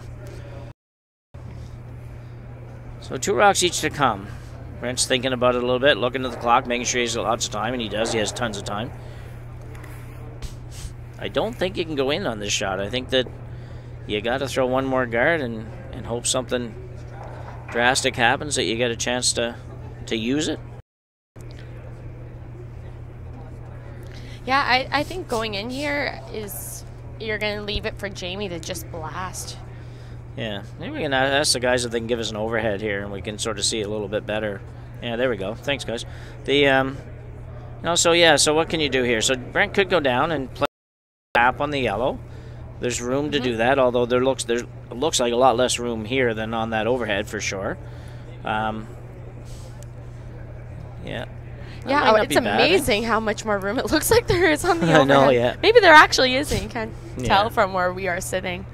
But if you come down and you just tap that yellow one even a few inches, even if you didn't get to the nose, you just tap it a little tiny bit to the left as we look at it on the monitor here, and sit in front of the other yellow, and yellow still might be shot. That might be good enough. Yeah, I don't mind that. Yeah. To be honest, now that I can actually see it from this angle, I think, given that those rocks are behind the tee line, you're bringing in the jam possibility. Yeah, absolutely, yeah. And let's just take it a shot further. So if he plays that shot, and he's let's assume he's not going to be shot rock for a minute. We'll come to check a couple of scenarios. So if he's not shot rock, I think that Jamie probably hammers the top blue one and gets rid of that, and then lets Brent play the freeze maybe, and then come down right on top of him. Is that? I guess it depends on really on where everything ends up. Yeah. I think it's easy if he taps it and gets shot rock. Then I think you see Jamie play the double, whether or not even if the blue ones won't all go out. I think he plays it anyway, gets rid of one, and leaves one somewhere. But he'll just blast it in order to just move everything away from the center. If you end up leaving a blue stone shot rock around that area, you're forcing Brenton having to make a perfect guard. Yeah, which is really hard to call the right ice for that. Yeah. But, I mean, this call, I think it's fine, especially, like I said, with the blast, it's going to give Brent an opportunity. So I think it's one or the other. I don't think there's any wrong shot if you're trying to choose between the two.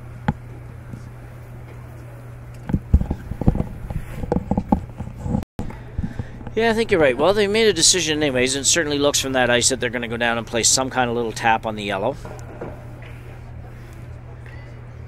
No matter what, you don't have a guard, so you do have a difficult situation if you're MacDougall to be able to force Jamie to have a real hard shot on his last one. But, you know, make this one good, and maybe if Jamie takes that top one off, you throw something to the top of the forefoot and make it as hard as you can. That's all you can do. They're not going to let you put those guards back. So here's Brent's going to throw the out turn. Let's call it a freeze. I'm not sure if it's a freeze or a little tap, but basically you're going to throw it to the tee line, let the sweepers make it for you.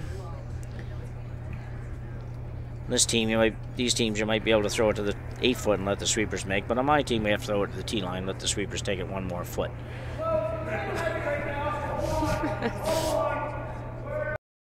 The out turn here. This one's going to have to hook a little bit, but it should. Really has to curl. Yeah, I think it will, though. Well, better soon start. Yeah. To be honest, it's not the worst. No, curls a couple more inches. I mean, if you're perfect, Jamie's team here, yeah. I'm not too sure what the best option is. What do you think, Jim? Well, I think you got to get rid of the blue one. I think the blue one on the top's got to go. So I think it's just a matter of whether or not, you do that with Scott, just pick it clean and fly. Yep. Or you try to hit it real thin and hit the other blue one. I don't think that helps you a whole lot. So I really think that you're going to have to just hit it and fly. And Brent's going to have to come down, move yours back a little bit, and then you're going to draw the button to win. It's a big button on these sheets, so could do that, I guess. Could hit that. I don't think the draw is you're playing with fire with the draw. I think you, especially with hammer, you need to be. I think you need to be safe in this scenario. I think that you need to acknowledge that top rock, problem rock. Yep. It's a rock that Brent can use on his next one. It's a rock that can, even though it's 4 foot, can act as a guard in a sense. Yep. No, I agree.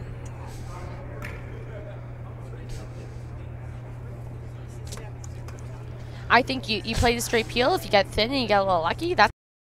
I think the main thing is to get rid of that rock. Brent's going to have the draw. I think to be shot rock, he's going to leave it in such a way that Jamie's going to be able to double them off anyway. Yeah, I think they're talking about hitting that and just flopping about a foot in front of their own or a little bit. But, I don't know if that shot's there. It looks from here you'd actually roll a little bit too far and expose yours. In which case, I don't know that would be so good, because then he comes down and just moves your back to about 2 inches, and it's going to be hard to get rid of it. So I don't know that that's the best option. But if he peels it straight out, Brent's going to have to come down to the yellow one, move it far, and be shot rock. That's the problem, I guess. And then it's like, well, then what do you do if you're Jamie?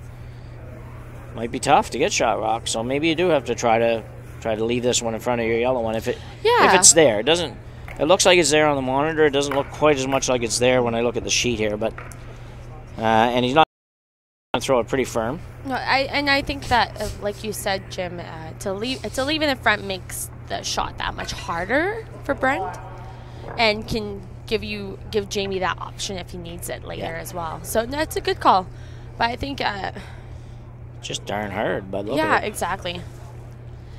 Anywhere really on the outside is what matters here. If you hit it on the inside, that's really where you're going to run into troubles. Yeah, exactly. So anywhere on the outside. Not throwing as hard as I thought he was going to throw it, actually. I thought he was going to throw a little more weight than that, but you'd think after 11 ends I'd have a little better idea what the ice is doing, but it could be a great shot. Not great. They waited way too long on that. Yeah. Well, I think the problem there is they're trying so hard to get that roll, and just guard the other rock, that they just went to sleep a little bit on it. And well, he didn't get the outside at all. He basically nosed it. Yeah. I mean, you gotta really think about, again, your tolerances. Anywhere on the outside, it's safe. You're fine. Yeah, maybe you'll get a little bit of a roll. That's a bonus. That's great. But you really need to think about your last shot on this one, and this is going to make it way harder for him now. Oh, I agree. I agree totally. I think he's going to have a tough shot.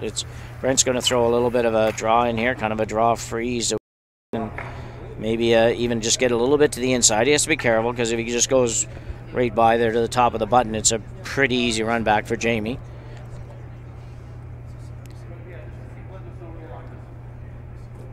Lots of time. Brent can take his time on this one. He's still got over a minute left in the extra end time clock here, so he's good.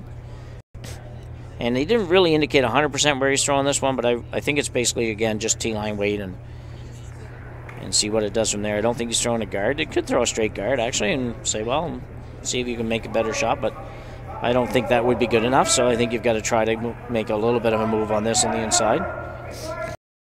Good so far. Should catch some curl. Gotta be careful, you just don't go right through the hole here.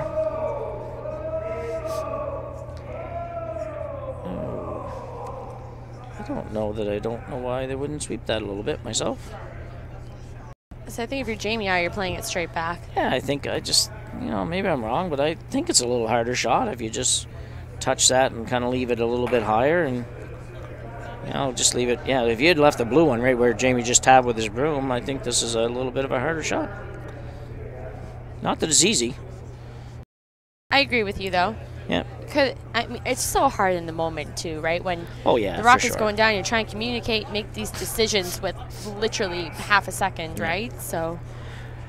Well, anyway, it turned out it's a pretty darn good shot by Brent. It's a pretty tough shot to throw in the extra end. He made it pretty good. We can debate a little bit whether he swept or shouldn't have swept it, but at the end of the day, Jamie's playing the same shot that Brent just played. I thought he might not, but yeah, I think he's going to throw. I think we're going to see a similar weight to his first one. Yeah, just a nice control, just beak that top blue one and get his shot stone out of the deal.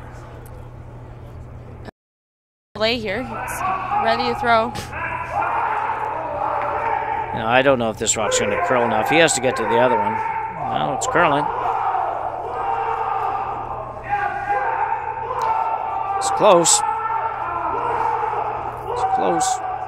Great shot by Jamie Murphy to win this game. That was not an easy shot, and he made it. Good for him.